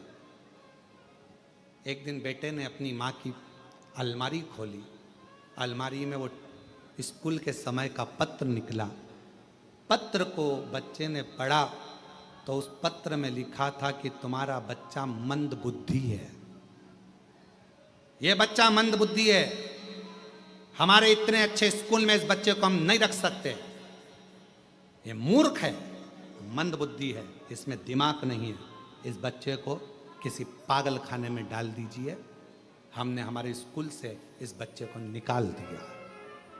थॉमस ने जब पत्र पढ़ा, पत्र पढ़कर थॉमस की आंख से आंसू बहने लगे कि मेरे जैसे मंद बुद्धि को भी मेरी माँ ने कभी नहीं बताया कि मंद बुद्धि है, और मुझे पढ़ाती रही पढ़ाती रही पढ़ाती रही, और आज मुझे आविष्कारी बना दिया। आविष्कारी। थॉमस की मां जैसी मां आप भी हो। जगत की सारी मां थॉमस की मां जैसी है। किसी ने आकर कह दिया, देवरानी ने कह दिया तुम्हारा बच्चा पढ़ने में होशियार नहीं है, जेठानी ने कह दिया तुम्हारा बच्चा ऐसा है, मोहल्ले के लोगों ने कह दिया तुम्हारा बच्चा ऐसा है। आप अपने बच्चे पर विश्वास करना। अच्छी एजुकेशन, अच्छी विद्वत्ता एक मां अपने बच्चे को करा सकती है। किसी ने कह दिया तुम्हारे बच्चे में अकल नहीं है तो बच्चा मूर्ख होता चले जाएगा। तुम्हारा बच्चा चल नहीं सकता, मेरा बच्चा चलेगा। कोई ना कहा तुम्हारा बच्चा बोल नहीं सकता, मेरा बच्चा बोलेगा। उस बच्चे को खूब प्रैक्टिस कराओ, खूब पढ़ाओ, खूब पढ़ाओ। और लोग कहते थे कि तुम्हारा बच्चा मूर्ख है, एक दिन ऐसी विद्वत्ता आएगी कि तुम्हारा बच्चा एक सिंहासन पर बैठकर ज्ञान दे रहा। विद्वत्ता अपने बच्चे में वो बल उत्पन्न करिए। तुम दूसरे ने कह दिया तुम्हारा बच्चा तो विकलांग है, चल नहीं सकता, तुम्हारा बच्चा तो ऐसा है, तुम्हारा बच्चा तो पढ़ नहीं सकता, तुम्हारा बच्चा तो मूर्ख है, इसमें अकल नहीं है, मैं स्कूल से निकाल दिया। ये ना ना ना ना, पढ़ाओ। माँ में वो बल होता है कि वो माँ एक कांच के टुकड़े को तराश कर भी हीरा बना देती है। हीरा गुण है मां में। कोई कह दिया तुम्हारे बच्चे में अकल नहीं, वो मूर्ख है, मंद बुद्धि है, ये चलेगा। हमारे पास कई लोग आते हैं, कई लोग कर ही रहा और मां की जिद पूरी हो गई। जिद पूरी। मेहनत तो करना पड़ेगी, थोड़ा परिश्रम करना पड़ेगा। सियोर वाला महाराज नहीं आएगा। सियोर वाला महाराज तुम्हारे पास में नहीं पहुंचेगा। आप सियोर वाले महाराज पर बिल्कुल भरोसा मत करो कि तुम्हारे दुख की घड़ी में सियोर वाला महाराज खड़ा होगा। ना, तुम्हारी दुख की घड़ी में सियोर वाला महाराज नहीं, सियोर वाले महाराज की शिव महापुराण और कुबेरेश्वर महादेव खड़ा होगा।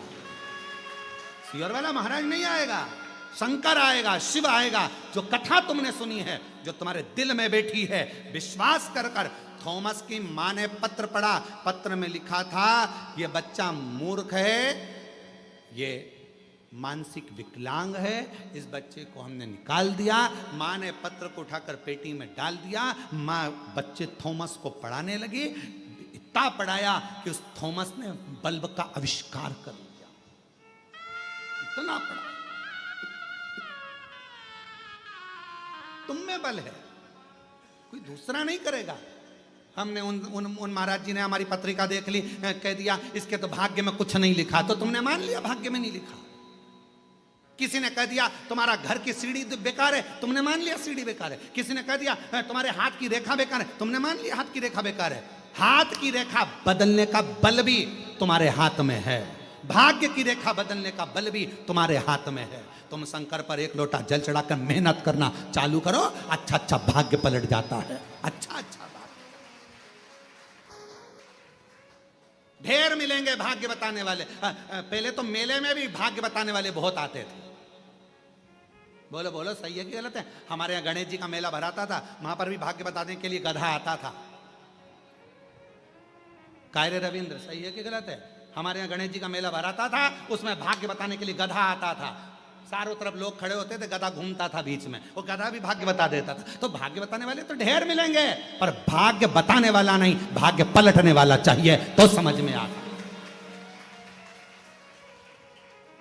कोई भी भाग्य बता देगा, ढेर। भाग्य पलटे कौन? हमारे गणेश मंदिर पे खूब आते भाग्य। हाँ, कई कई जगह तो रोडों पर भी बैठे रहते हैं तोता लेके। बोलो बोलो, सही है कि गलत है? तोता भी भाग्य बताता है। एक पर्ची उठा के लाएगा मुंह में, फिर वो भाग्य बता। तो भाग्य बताना अलग बात है, भाग्य पलटना अलग है।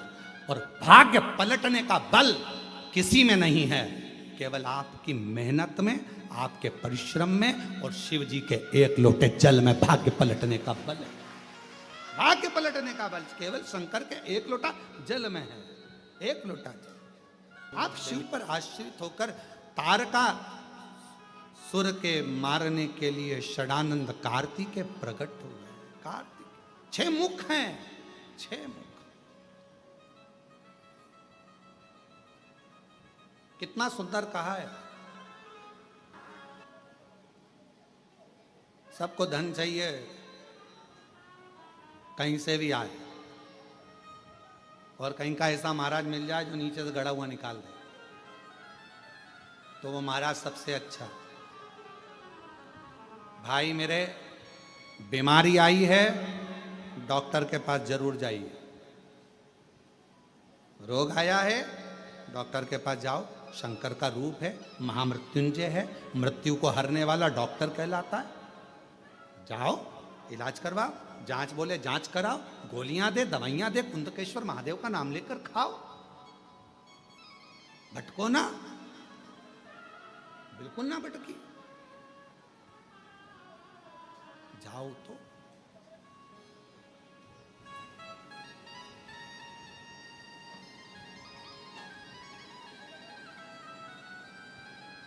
विश्वास, शंकर विश्वास रूपिणो, शिव विश्वास भरोसा।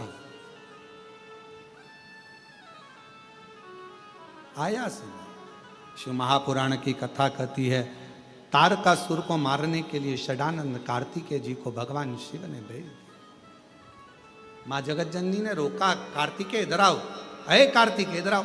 कार्तिकेय जी बोले, मां आज्ञा। तेरे तारकासुर के हृदय में शिव बसते हैं, मारना पर दिल को बाण ना लगे। फिर निवेदन है, सबका दिल दुखाओगे वो अलग बात है, पर शंकर के किसी भक्त का अगर दिल दुख गया, मां जगत जननी कह रही है उसके हृदय में शिव बसा है, दिल में बाण नहीं लगना चाहिए। शरीर को छुएगा चल जाएगा, पर शंकर का भक्त है उसका दिल नहीं दुखना चाहिए।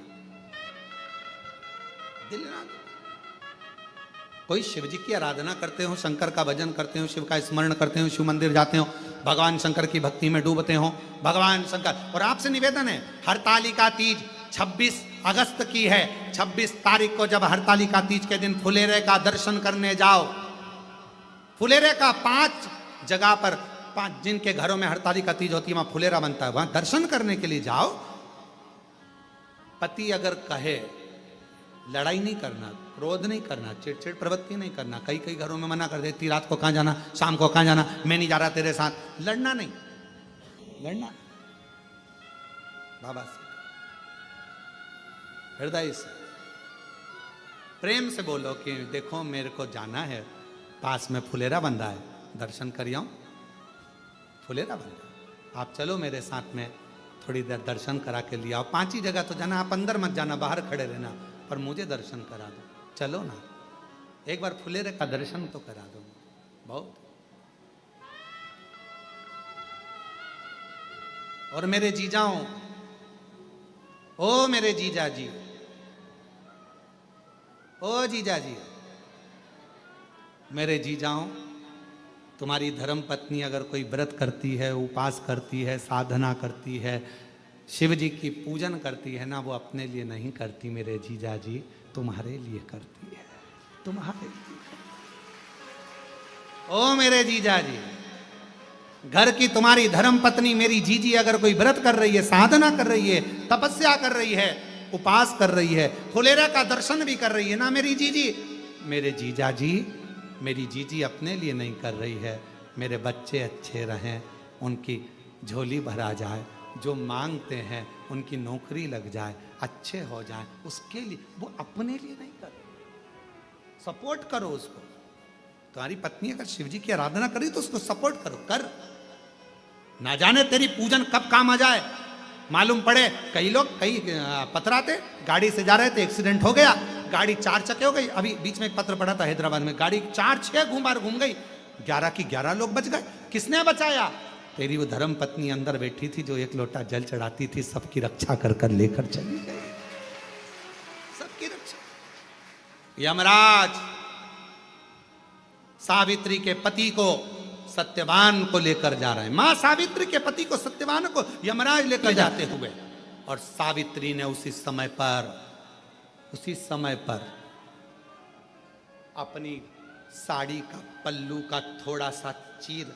कहते हैं आपने कथा सुनी होगी कि द्रौपदी ने अपना चीर फाड़ा था, भगवान के हाथ में बांधा था, और 9,999 धागे शंकर भगवान कृष्ण ने चीर के रूप में द्रौपदी का चीर बढ़ा दिया था। चीर का कितना महत्व है, कितना महत्व। आजकल तो माताएं नहीं बांधती, पर पहले से नियम था। कोई देवी की पूजन में, आराधना में कोई कपड़ा चढ़ता था तो उसके छोटे छोटे चिंदी करके माताएं अपने पल्लू में बांध लेती थी।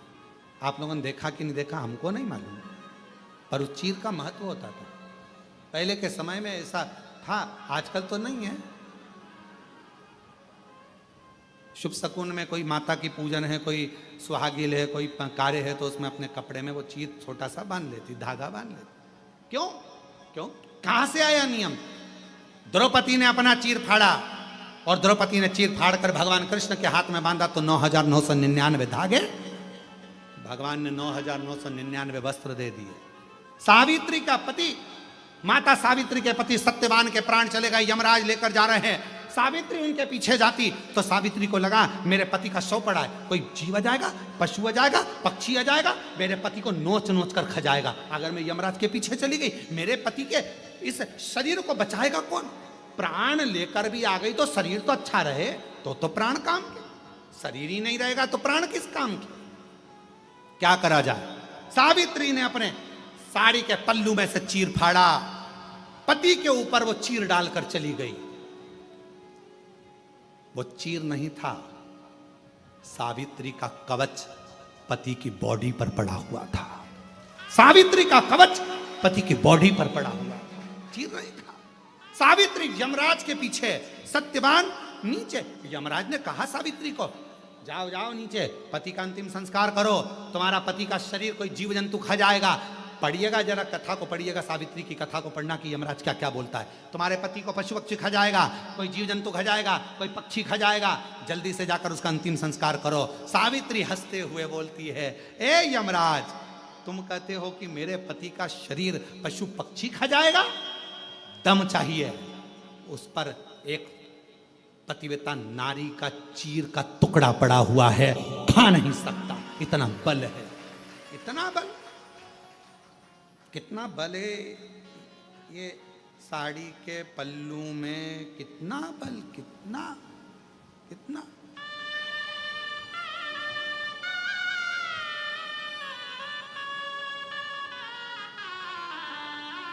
सिर पर, जिस नारी के सिर पर पल्लू होता है, किसी पुरुष की हिम्मत नहीं हो सकती कि वो घूर कर देख ले या गलत दृष्टि से देख ले। दम चाहिए, दम, दम चाहिए। घूर कर देख, दम चाहिए। सिर का पल्लू इतनी महत्वता रखता है। सौभाग्यवती नारी, पतिव्रता धर्म का पालन करने वाली नारी के चीर में, वस्त्र में, उसके आभूषण में, उसकी नयनों में वो तेज होता है कि किसी की सामर्थ्यता नहीं होती कि उससे भिड़ जाए। तेज।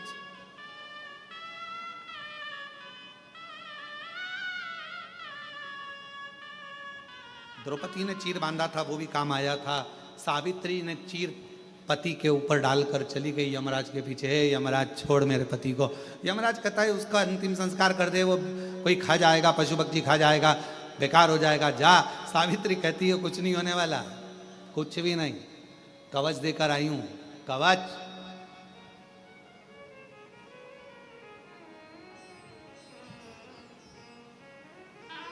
बीमारी के समय पर, दुख की घड़ी में, तकलीफ के समय पर, अगर एक धर्म पत्नी जिसने भगवान शंकर को एक लोटा जल चढ़ाया है, शिव का श्री शिवाय नमस्तुभ्यम कहा है, शंकर पर भरोसा करा है, तो वो नारी का भरोसा इतना प्रबल होता है, चिंता ऊर्जा देती है, ऊर्जा।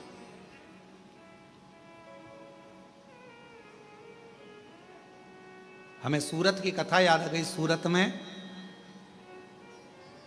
निकिता बेन, अगर सुन रही होगी तो वो याद करेगी। सूरत में कथा कर रहे थे, निकिता बेन, पति विदेश में था, इंडिया आ गया था, इंडिया आ गया तो वहाँ की नौकरी छूट गई और पति ने जिद पकड़ी अपनी पत्नी से कि मुझे वापस विदेश जाना है। पत्नी बोलने लगी तुम चिंता मत करो, मैं तुम्हें पहुंचा के रहूंगी। पति मुस्कुराकर बोला अपनी धर्म पत्नी से, तू तो ऐसी बोल रही है कि जैसे सब तेरा ही राज चल रहा है। निकिता बहन बोली तुम चिंता मत करो, मैं पहुंचा के रहूंगी, तुम टेंशन क्यों लेते हो। अप्लाई करो, फॉर्म तुम भरो, अप्लाई तुम करो, तैयारी तुम करो, बाकी का मैं सब पहुंचा दूंगा। पति फॉर्म पर फॉर्म भरता रहा, अप्लाई करता रहा, कुछ नहीं हुआ, कुछ। निकिता बहन ने कहा अब एक काम करो, सब कुछ करके देख लिया, अब तुम मेरे साथ शंकर जी के मंदिर चला करो, एक लोटा जल चढ़ाया करो।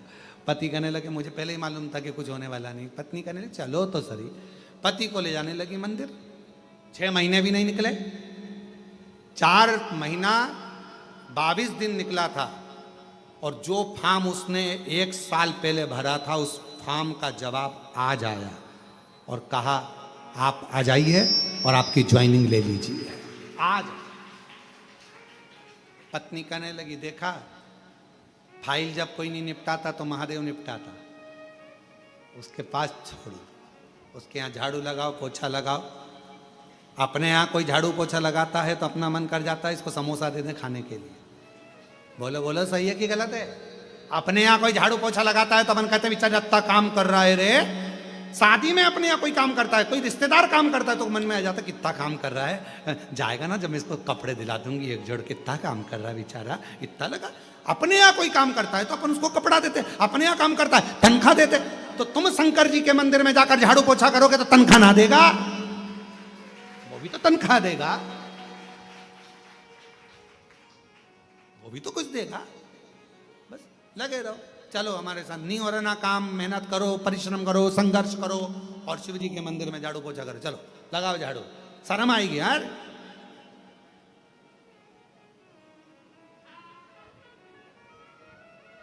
या तो शर्मा लो या कमा लो, तनख्वाह तो तनख्वाह ही, शर्म क्या करना उसमें। चलो उड़ाओ झाड़ू, लग जाओ। बहुत माताएं आती हैं, बहुत भाई आते हैं, खाली बोतल पड़ी रहती है उसको उठा के डस्टबिन में डाल देंगे, पॉलीथीन पड़ी है उसको उठाएंगे, कुबेरेश्वर धाम में कचरा बीन बीन के इकट्ठा कर कर एक जगह पर बोरी में भर के रख देंगे। बहुत आते, बहुत बहुत सेवा करते, बहुत लगे रहते।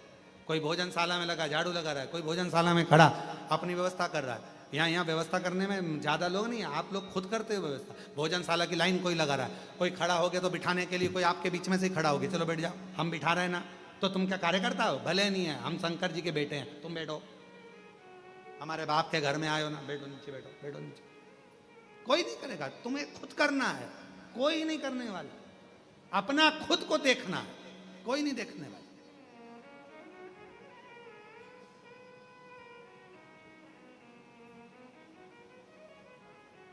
कहां जा रही हो? सीहोर। कौन जा रहा है तुम्हें छोड़ने? कोई नहीं,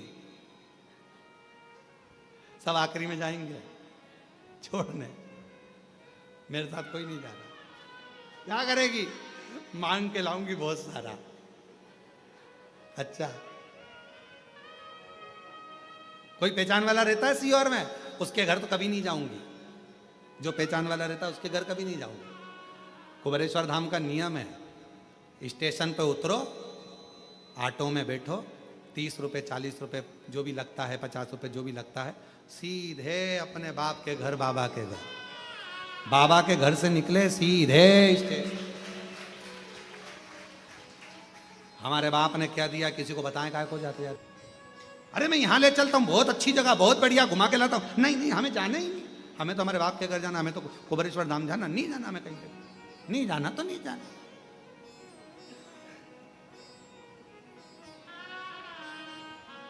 शिव पराशर शंकर, जब एक ही जगह से सब झोली भरा जाए तो 10 घर कौन जाए?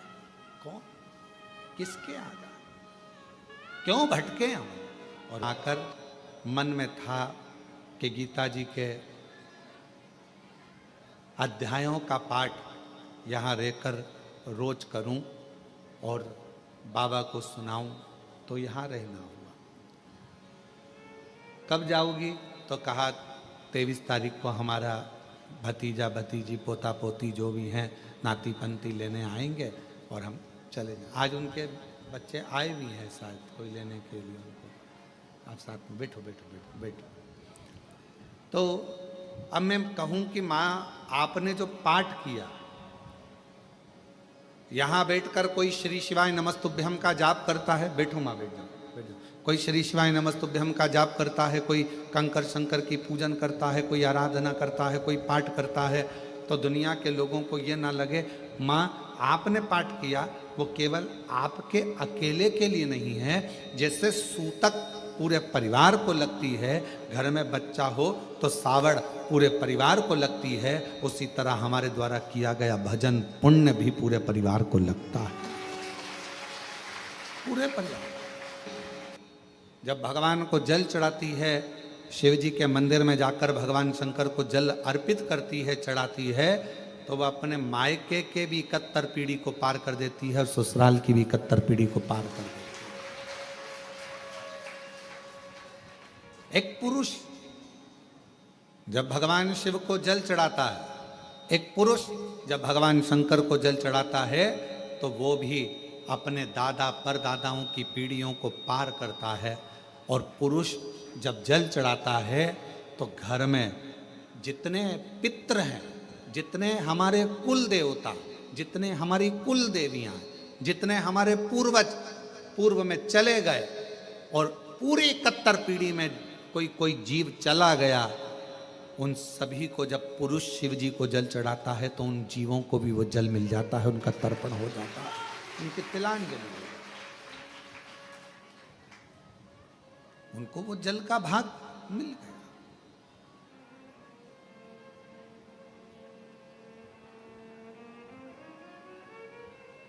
क्या करता है वो जल का भाग हमारे पितरों को, हमारे पूर्वजों को, हमारे जीवों को, हमारी कुल देवी को, हमारे कुल देवता को, सबको वो जल चढ़ेगा, सब।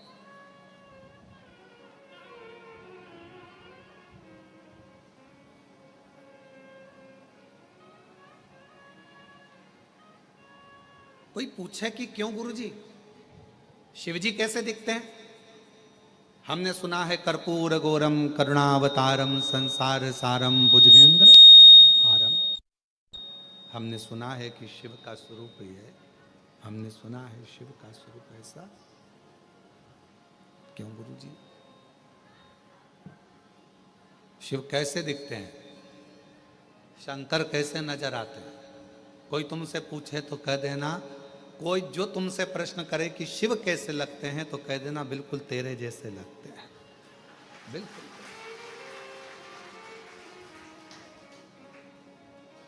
शिव कैसे दिखते हैं तो कहना बिल्कुल तेरे जैसे दिखते हैं,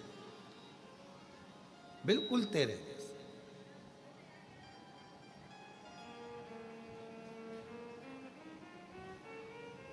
अंतर क्या? ये मनुष्य को आत्म ज्योति कहा जाता है। आत्म ज्योति,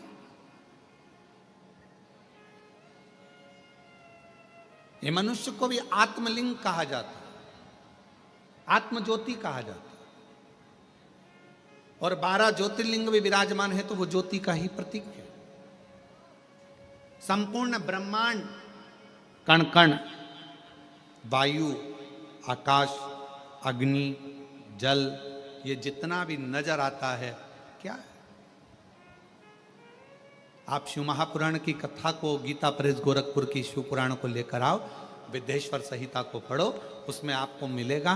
ब्रह्मा जी ने जब भगवान शंकर के सामने जाकर कहा कि सृष्टि की रचना कैसे करूं, क्या करूं मैं सृष्टि की रचना में, तो भगवान शंकर ने कहा केवल तुम मनुष्य की रचना करो, बाकी के जल, अग्नि, आकाश, वायु, ये सब मैं अपने 5 मुख से प्रकट कर दूंगा, सब बना अपने 5 मुख से मैं सब प्रकट कर दूंगा।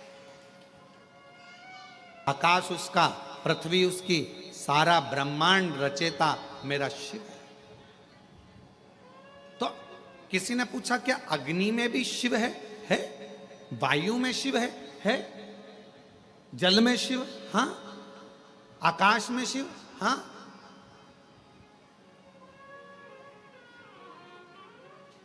मनुष्य में शिव, हाँ। सब में।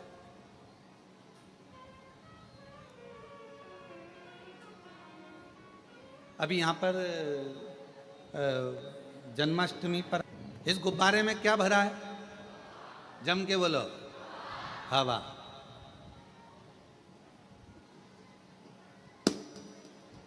कहां गई? कहां गई हवा? हवा में मिल गई। अब तुम में क्या भरी है? श्वास, हवा। अब ये इसके अंदर भी एक वायु है, बाहर भी एक वायु है। अंदर वायु है तो एक आकृति दिख रही है, अपने भीतर भी शिव है तो ये आकृति दिख रही है। और जिस दिन ये शिव बाहर निकलता है तो बाहर के शिव से ज्योति से मिल जाता है और ये ज्योति और वो ज्योति का मिलन हो जाता है। अब कोई तुमसे पूछे कि शिव कैसे दिखते हैं तो कहना तेरे जैसे दिखते हैं। शिव तेरे जैसे। शिव का स्वरूप क्या है तो कहा तुमको जैसे एक आकृति है, बस एक आकृति। तुझ में राम, मुझ में राम, सब में राम समाया है। जित देखो उत राम की ही माया है। हम भगवान को कहाँ ढूंढ रहे हैं तो कहा भगवान केदारनाथ में मिलेगा, तो किसी ने कहा भगवान मुझे विश्वनाथ के रूप में मिलेगा, तो कहा भगवान मुझे वहाँ मिलेगा। पर शिव महापुराण की कथा कहती है एक दिन एकांत में बैठना और एकांत में बैठकर सोचना कि ये मेरा शरीर भी एक गुब्बारे की तरह है। भगवान ने इसको फूंक मारकर हवा भरकर भेज दिया है और जिस दिन ये शरीर छूटेगा, जिस दिन ये गुब्बारा फूटेगा, इसमें से ज्योति निकलेगी और वो ज्योति पृथ्वी पर जो ज्योतिर्लिंग है उस ज्योति में विराजमान हो जाएगी। फिर ये ज्योति, फिर ज्योति जितने आपसे मिले ना, जितने भी मिले, तुम्हारी जेठानी तुमको अगर गाली दे रही है, तुम्हारी ननंद भी गाली दे रही है, समझ लेना शंकर जी आज बड़ी करुणा कर रहे हैं, बड़ी करुणा। और तुम्हारी देवरानी भी अगर कुछ कहे तो समझ लेना आज शिव जी बड़ी भारी कृपा करे, बड़ी कृपा।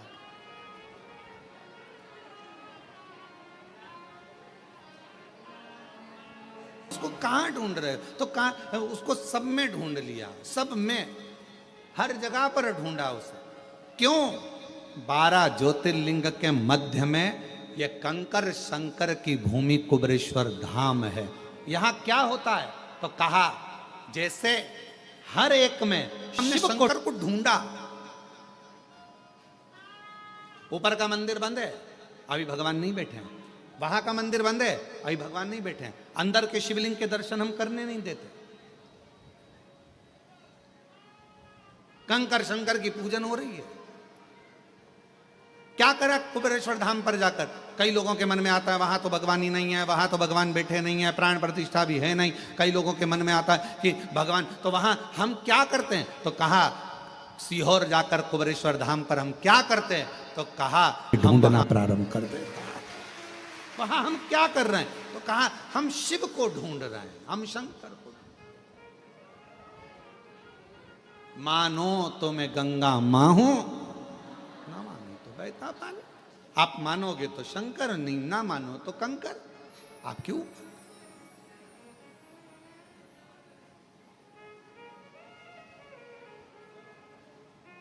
कौन आता? कौन आता?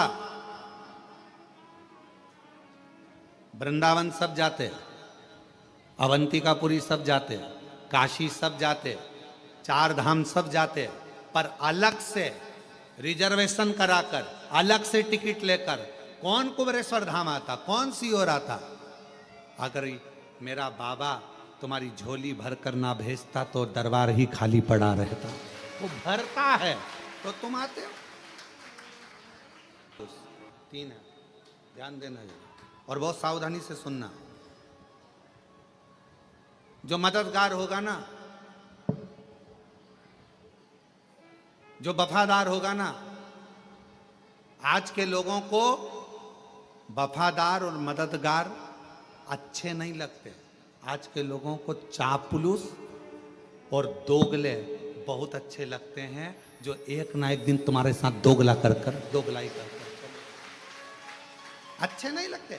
कोई मददगार है ना, अच्छा नहीं लगेगा, बहुत ऐसा लगेगा ऐसा वो मदद कर रहा है, पर आपको ऐसा लगेगा बताओ जरूर कोई बात है, ये मेरी मदद कर रहा है, मतलब कुछ ना कुछ इसको मतलब होगा मुझसे, इसलिए मेरी मदद कर रहा है। अरे भाई, तुम आए थे कुबेरेश्वर धाम, तुम कुबेरे बाबा के दरवाजे पर आए थे, तो उसको लगा तुम्हारे बैग में वजन ज्यादा है, इसलिए बेचारे ने कहा लाओ माँ मैं वजन उठा लेता हूं। पर तुम्हें लगा लेकर भाग गया तो, कहीं का चोटा हुआ तो। मददगार, वफादार आपको ठीक नहीं लग रहा है, और फिर कोई बंठन के बेहतरीन डेंटिंग पेंटिंग करके और बहुत आराम से तुम्हारे पास में आया और तुम्हारे साथ में खाया पिया मौज करा एंजॉय करा, और फिर बाद में वो तुम्हारे साथ में दोगलाई कर कर चापलूसी कर कर और वो तुमको चूना लगा कर चले गए। आप सब दूर कहती फिर रही हमने इतना विश्वास किया था, हमको क्या मालूम था ऐसा, हमने इतना यहाँ कौन। और क्या चाहिए, भगवान से प्रार्थना करो कि तुमको भी ऐसा दे और तुम्हारे पास में ऐसे भंडारे में निकले। कोई मददगार है, मदद कर रहा है, अच्छा नहीं लगेगा। कोई मदद कर रहा है, ठीक नहीं लगेगा। कोई वफादार है, तुम्हारे साथ में अच्छा काम कर रहा है, चलो मैं तुम्हारा टिकट करा देता हूँ माँ, मैं तुम्हारा टिकट करा दूं क्या, तुमको सीओर भेज दूं क्या। इतने में माता जी सोचेगी बताओ मेरे को लगता है टिकट मिकट का पैसा खा जाएगा ये, ऐसा लग रहा। और बेचारा अच्छे के लिए कि बूढ़ी है, बुजुर्ग है, बूढ़ा है, परेशान है, चलो थोड़ी सी मदद कर दे। तो मददगार वफादार आज के जमाने में कलिकाल में लोगों को अच्छे नहीं लगते। आज के जमाने में जो चापलूस हैं तुम्हारी चापलूसी करें, तुम्हारे पास में दिन रात बैठे रहें, तुम्हारे साथ में खाए पिए और एक दिन तुम्हारे साथ में दोगलाई कर कर चले जाएं, तुम्हें वो अच्छे लगते हैं। आज का जमाना। पर मेरा शंकर, मेरा ओघड़दानी, मेरा शंभु, मेरा त्रिकालदर्शी, मेरा कैलाशी अविनाशी, मेरा शंकर भले तुम्हारे एक लोटा जल का फल तुम्हें थोड़ा देर से मिले, पर मेरा शंकर भगवान कभी भी तुम्हारा हाथ मरते दम तक छोड़ता नहीं है, वो देता ही रहेगा। वो शिव है। आप जिस कामना से आए, आप जिस भाव से,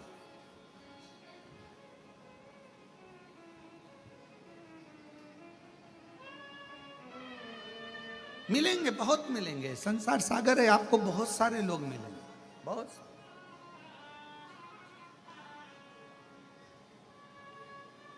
ऐसा नहीं कि संसार में लोग नहीं मिलेंगे, सब मिलेंगे, पर हमारी आदत है हम अच्छों को पहचान नहीं पाते, हम अच्छों को नहीं पहचान पाते।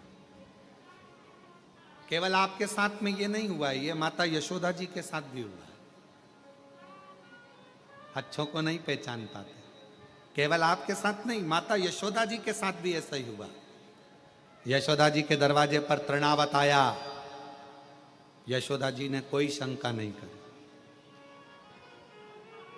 यशोदा जी के दरवाजे पर पूतना आई, यशोदा जी ने अपने लाला को पूतना की गोद में दे दिया, कोई शंका नहीं करी। और यशोदा जी के दरवाजे पर शंकर भगवान आए तब, हे बाबा बाहर निकलो।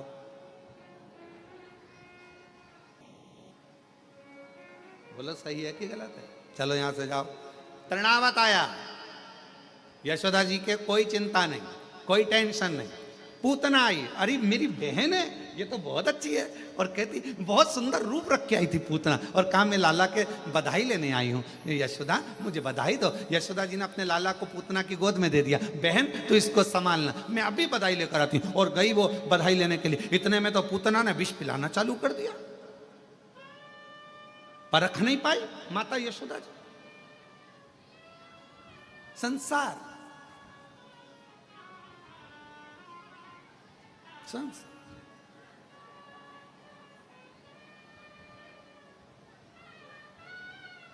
पहचानना बहुत कठिन है। आप कैसे पहचानें, कैसे? और बाद में मेरे देव अधिदेव महादेव यशोदा जी के दरवाजे पर आए, मेरे शंकर।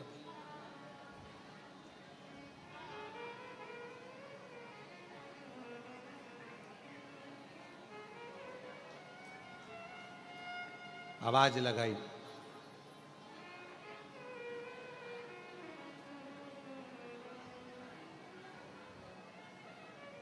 शिव जी ने कहा,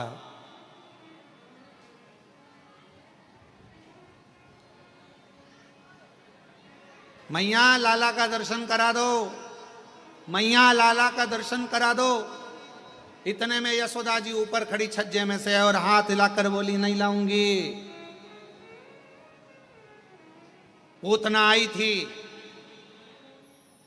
मैं पहचान नहीं पाई, पर अब मैं तुझे पहचान गई। भगवान मन में सोचे कि बस यही तो गलती करी कि तुम मुझे नहीं पहचान। गलती तेरी है, तुम मुझे नहीं पहचान। और यही संसार वालों की गलती है, इन्होंने सबको पहचाना। शंकर भगवान के मंदिर में तो ताले लगे रहते थे, सावन के महीने में लोग जाते थे, सोमवार सोमवार जाते थे, शिवरात्रि पर जाते थे। दुनिया के लोग शंकर भगवान को नहीं पहचान पाए। जगत गुरु शंकराचार्य जी पृथ्वी पर जन्म लिए, शिव के अंश, शंकर भगवान का स्वरूप जगत गुरु शंकराचार्य जी पृथ्वी पर आए।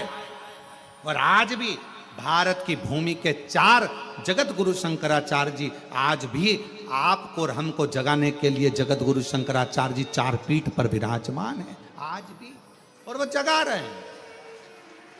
जगत गुरु शंकराचार्य जी पृथ्वी पर आए और उन्होंने जगाने का काम किया। पहचानो शिव को, पहचानो, पहचानो शंकर जी को, पहचानो। और दुनिया के लोग जगत गुरु शंकराचार्य जी को नहीं पहचान सके, दुनिया के लोग शिव जी को नहीं पहचान सके। आखिरी में जगत गुरु शंकराचार्य जी को भी नहीं पहचान पाए कि ये शिव का एक अंश है। उसी तरह मंदिर बनते, हम नहीं जानते थे शिव को, हम नहीं पहचानते थे शंकर भगवान को। जैसे यशोदा जी शिव जी को नहीं पहचान पा रही हैं, वैसे हम भी पृथ्वी पर आने के बाद शंकर भगवान को नहीं पहचान पाते। पर वो तो शिव ने करुणा करी, शिव ने करुणा करी। और ये शिव महापुराण के माध्यम से आज पूरा विश्व शंकर भगवान को जानने का प्रयास कर रहा है कि शिव है क्या। और खूब आवाज लगाई, नगर में जोगी आया, यशोदा के घर आया। हमारी पूरी जिंदगी निकल गई। शंकर भगवान को कैसे जानोगे, शिव को कैसे पहचानोगे? तो शंकर को जानने के लिए यशोदा मैया ने कहा, मैं तुम्हें नहीं जानती, मैं तुम्हें नहीं पहचानती, मैं लाला का दर्शन नहीं कराऊंगी, मैं भगवान का दर्शन नहीं कराऊंगी। यशोदा लेके ही नहीं आई। पर भगवान मन में सोचे कि तूने पूतना को तो तुरंत दे दिया था, तुरंत।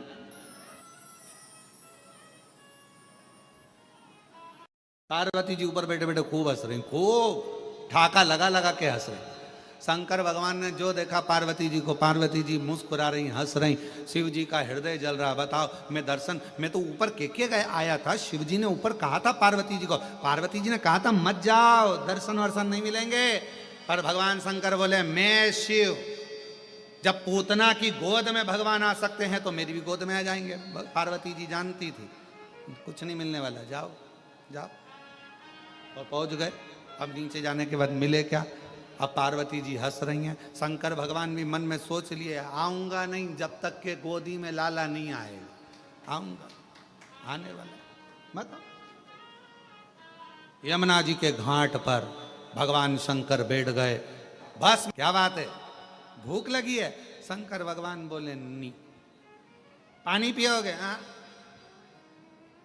तो फिर शंकर भगवान ने कहा, मैं तेरा भाग्य देख रहा हूं, तेरी किस्मत बड़ी विचित्र है, बड़ी विचित्र। परसों तेरी सास ने तुझे कमरे में बंद कर दिया था। अरे बाबा, बिल्कुल सत्य बोले हो। फिर तेरा पति आया, कमरा खोला, बिल्कुल सत्य बात, बिल्कुल सत्य। मालूम है तेरे घर में झगड़ा क्यों हुआ था? बाबा आप बताओ। 4 मटके सास के मायके के तेरे हाथ से फूट गए थे। बाबा बिल्कुल सत्य कहा। अब तो पूरे नगर में बात पहुंच गई कि बाबा आया है, बड़ा पहुंचा हुआ है, सबका भाग्य बता देता है। यशोदा जी के कानों में शब्द गया कि बाबा यमुना जी के तट पर बैठा है, भाग्य बताता, बड़ा सुंदर बताता। यशोदा चल तू। यशोदा जी आई और आते से जो यशोदा जी ने देखा, ये तो वो ही है, ये तो वही है जो मेरे दरवाजे पर आया था, कन्हैया को मांग रहा था, दर्शन करने के लिए गोदी में मांग रहा था, मैंने नहीं दिया, मैं नहीं पूछूंगी इससे, भाग। इतने में तुरंत भोले बाबा ने हाथ से इशारा करा, यशोदा रानी को इधर आओ, इधर आओ, इधर आओ, जल्दी जल्दी बैठो इधर बाजू में।